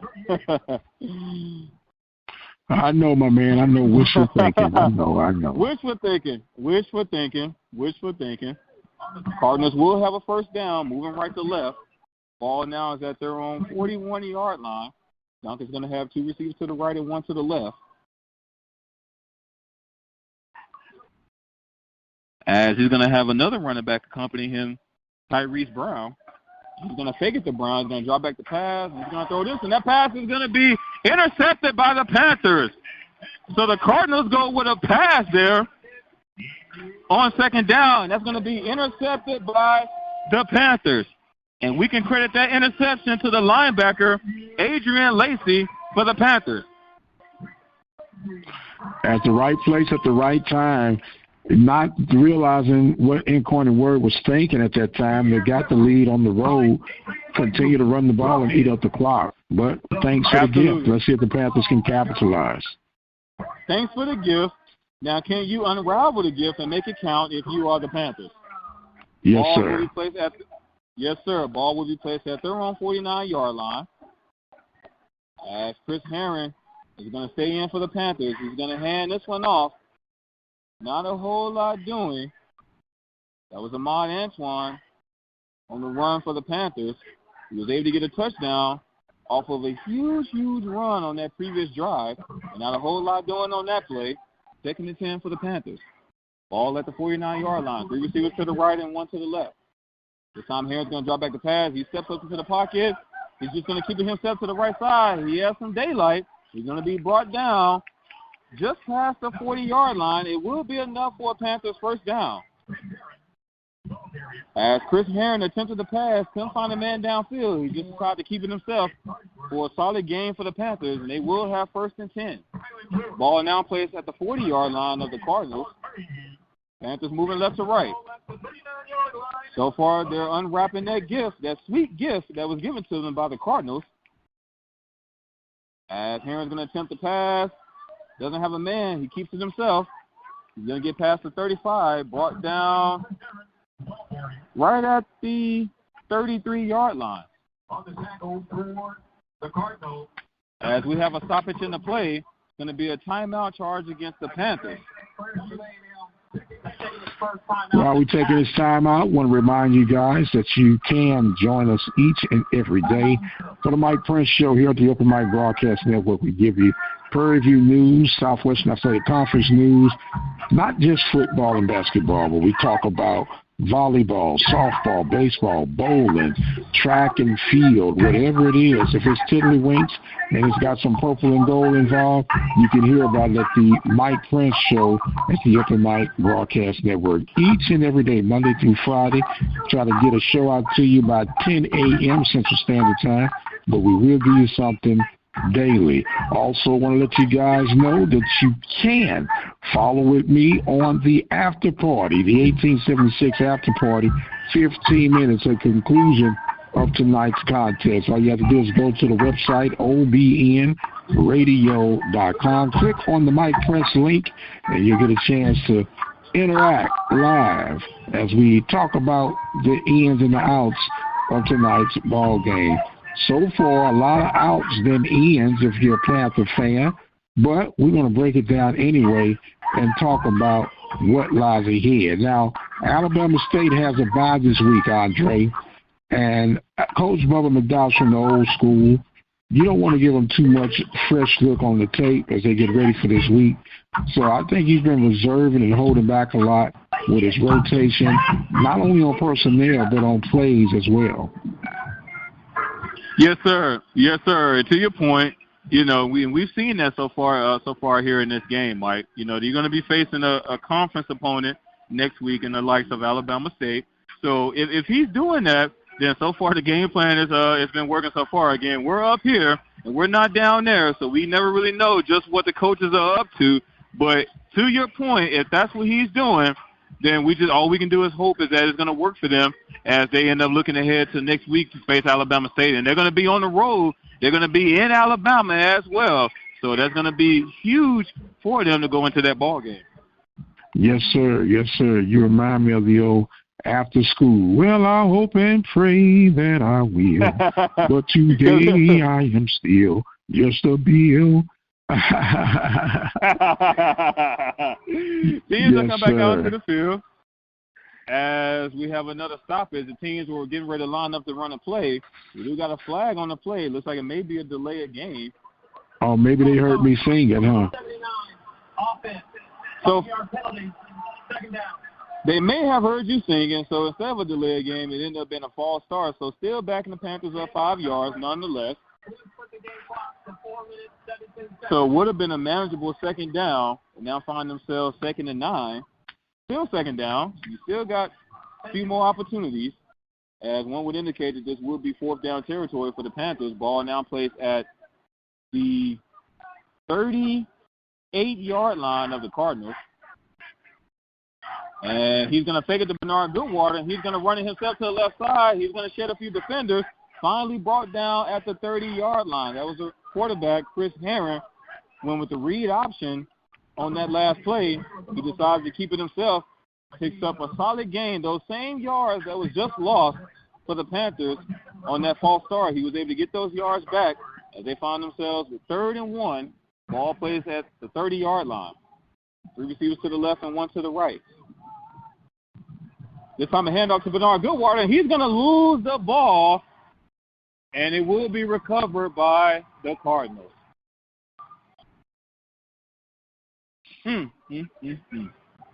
Yes, sir. So the Panthers go with Bernard Goodwater on 3rd and 1. He was stuffed at the line of scrimmage, if you will, couldn't hang on to the ball, coughs it up. Cardinals recover it, and they will have a fresh set of downs at their own 39-yard line, moving right to left. We have 3:39 to go here in the fourth quarter. If you're just now tuning in, Cardinals on top of this one by a score of 31-14. It's been all Incarnate Word here in this ball game. They've pretty much had the momentum on their side for a total of 3 quarters, if you will. At the start of the second quarter is when everything kind of kicked off for them, per my assessment. And they're going to continue to push things on offense here on this next drive, as the running back is going to pick up a solid 5 yards on that play and to bring up 2nd and 5. Ball placed at the 45-yard line. 2 receivers to the right and 1 to the left for Duncan.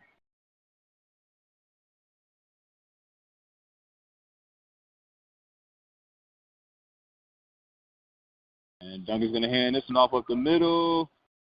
He's going to be brought down right at midfield.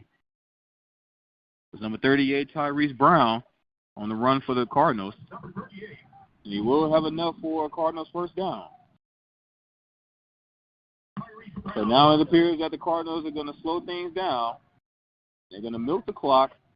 That last run will keep the clock going with 2:30 remaining.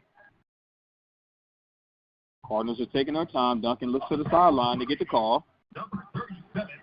As we now have 8 seconds to go on the play clock.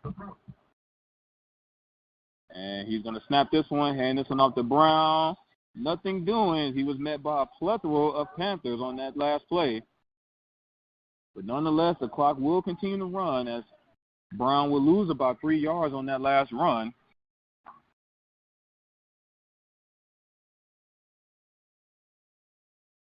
As we're right at the 2-minute mark here in the fourth quarter. Well, so now probably safe to assume this one's over. Yes, sir. Yes, sir. You can pretty much wrap this one up. You're down several touchdowns, and your defense is still on the field. 2nd and 13 for the Cardinals. Another handoff to Brown up the middle. This time he's going to get past midfield, past the 45. Walked down right at the 43-yard line of the Panthers. Not quite a first down, but he did pick up some solid yards on that play to bring up a 3rd and manageable for the Cardinals. 3rd and 3 to be exact. Ball placed at the 43-yard line of the Panthers. 2 receivers to the right and 1 to the left. As the Panthers defensive line got a little jumpy on that last play. Flag on the play. It's going to be a free play as he takes a shot in the back in the end zone. Pass incomplete. We got 2 flags on the play. We got 2 flags on the play, 1 in the backfield and 1 downfield. As the Panthers got jumpy, the Cardinals went with a hard count on that last play.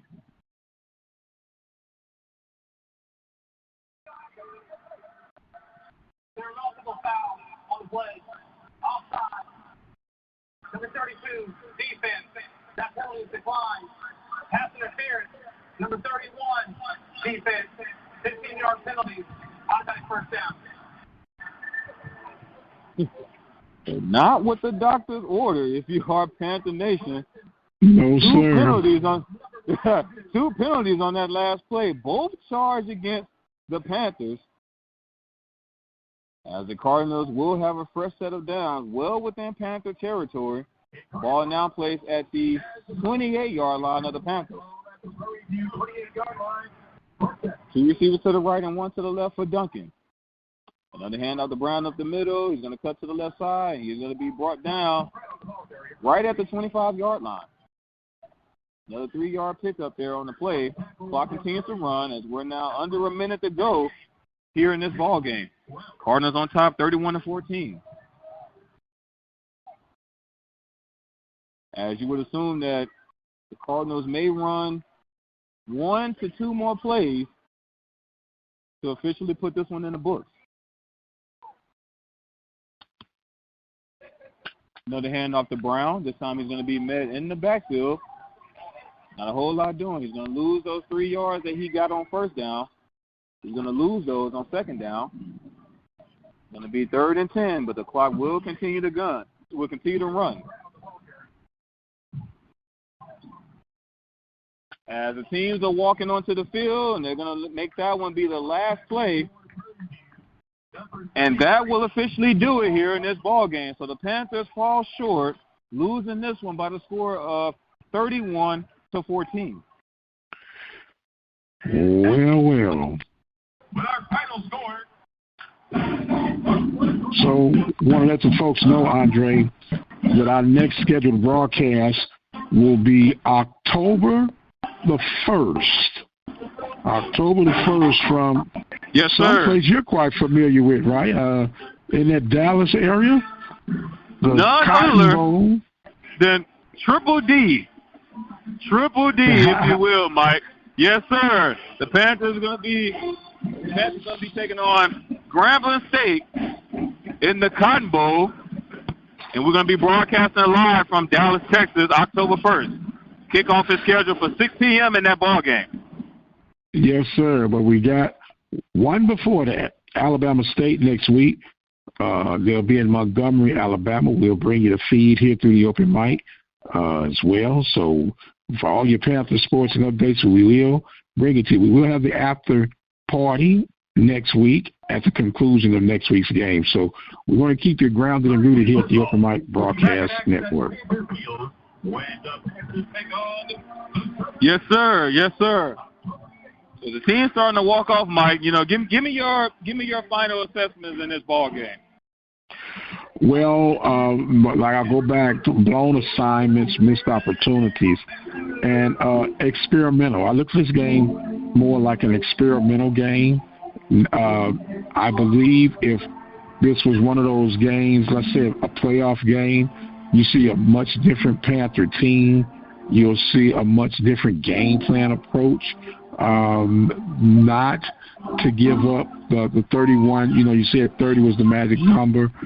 Didn't give up as many points, but they gave up so many yards, which was part of that wear down factor. Third downs, the Panthers have got to do better on both sides of the ball. Offensively, I would like to see a little bit more creativity and some aggression from that offensive side of things. Defensively, they've got to tighten the zones up tonight. Incarnate Word just picked apart the zone, real soft zone play, and they nickeled and dimed the full 400 yards of offense tonight. Yes, sir. Yes, sir. Something that they weren't able to, that they didn't really make much adjustments to in the second half, Mike. We talked about it during our halftime report.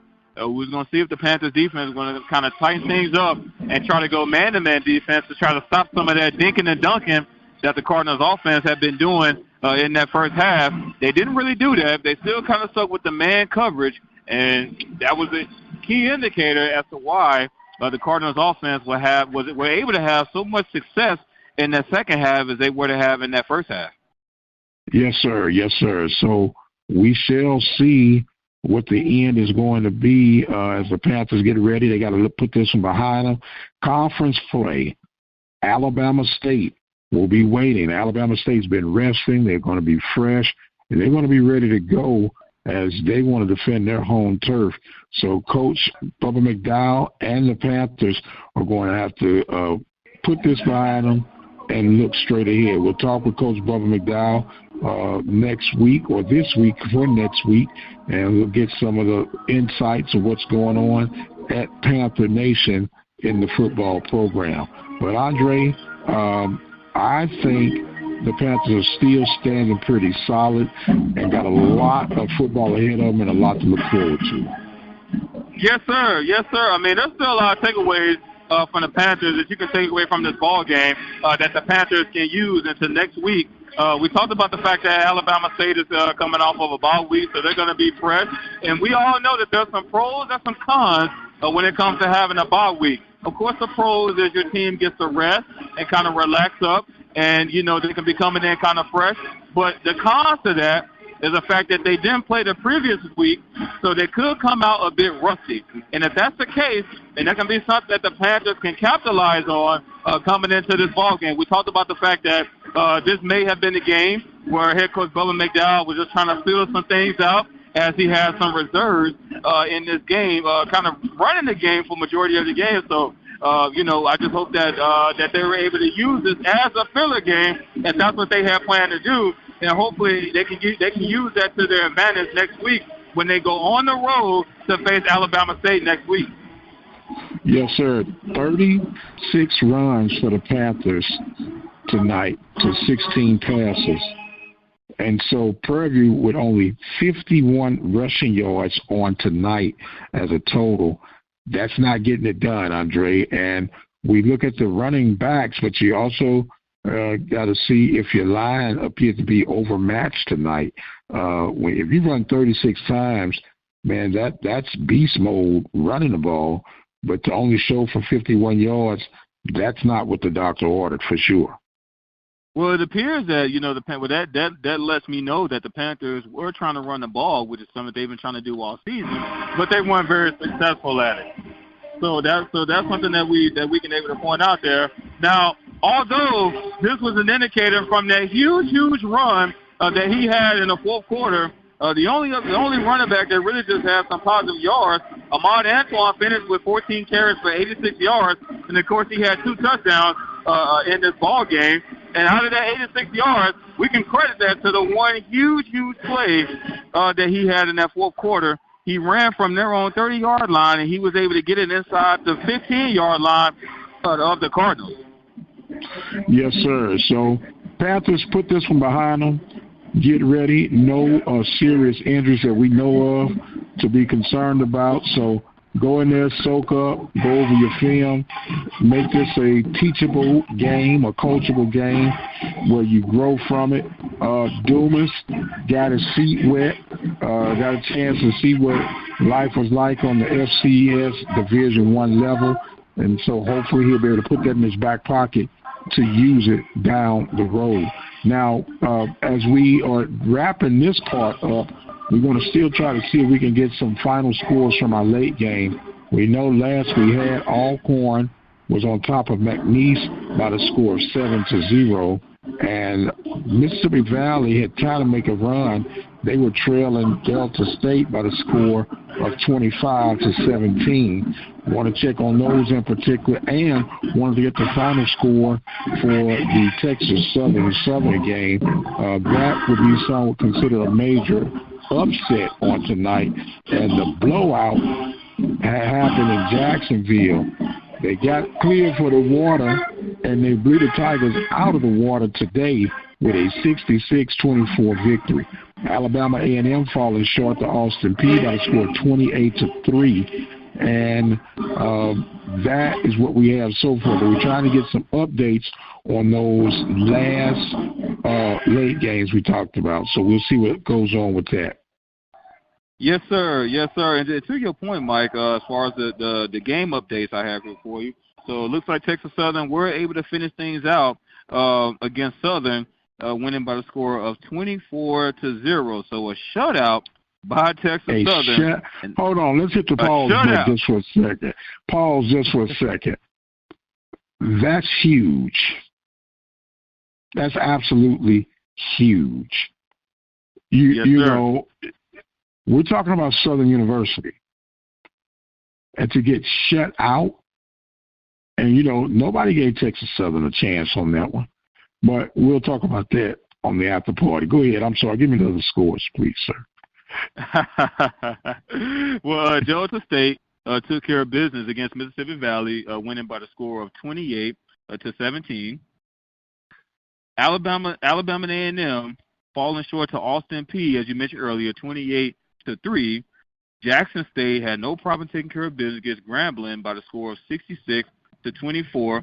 Alcorn State on top of McNeese by the score of 21-10. There's 12:06 remaining in the third quarter of that ball game, and Arkansas Pine Bluff taking a beating right now against Oklahoma State by the score of 63-7. 11:34 remaining in the fourth quarter, and your Prairie View A&M University Panthers falling short here at home against Incarnate Word by the score of 31-14. Well, Andre, not what we looked for, but we will live to see another day. We want to thank you for a job well done, my friend. We want to thank our stat man, Mr. Jack White, keeping us informed on everything that was going on. I want to thank Mr. Benjamin Edwards, a supporter of the broadcast. I want to thank you, the listeners, and the supporters who helped make this happen. Look, this is a labor of love, and we're doing this because we love our university, and it's a need. This is a service. We are rendering a service. If you feel the need to help the service to move a little bit further down the road, we simply ask that you visit the website at obnradio.com. We want to thank our sponsors for tonight: Teague's Barbecue, located in Spring, Texas; A Rocket Movers and Storage, located in Houston, Texas. I want to thank the Temple of Refuge Ministries in Prairie View, Texas; the Prairie View Backers; and the Prairie View A&M Athletic Club, located, of course, in Prairie View. And once again, the Panthers fall by the score of 31-14, but there is a brighter future ahead. Dre, you got any closing thoughts and comments before we wrap up, sir? Well, as you alluded to, Mike, this is going to be one of those growing pains that we talked about. There was a lot of things that the Panthers can take away offensively and defensively that they'll be able to work, that they'll be able to learn from and work from going into next week when they face Alabama State. So hopefully the Panthers were able to do that. We saw some things defensively that the Panthers are going to have to tighten up for next week as they face a conference opponent. So we'll see if they can do that. Again, the only thing I can say is that I wasn't too pleased. Now again, we did have a big run by Ahmad Antoine in the fourth quarter, but I wasn't too pleased with the way that the rushing attack for the Panthers, the outcome of the rushing attack, if you will, by the Panthers in this ball game, a team that had 400 yards total rushing on the ground in week one against Texas Southern, but looks like they've kind of regressed these past couple of weeks. They didn't really have much doing last week in the loss against Abilene Christian, and then the rushing attack wasn't really much doing in this ball game as well. So that's going to be one thing for sure that that hopefully the Panthers are going to try to rectify as they head into next week when they face Alabama State. Absolutely. A very fast gameplay tonight, Andre.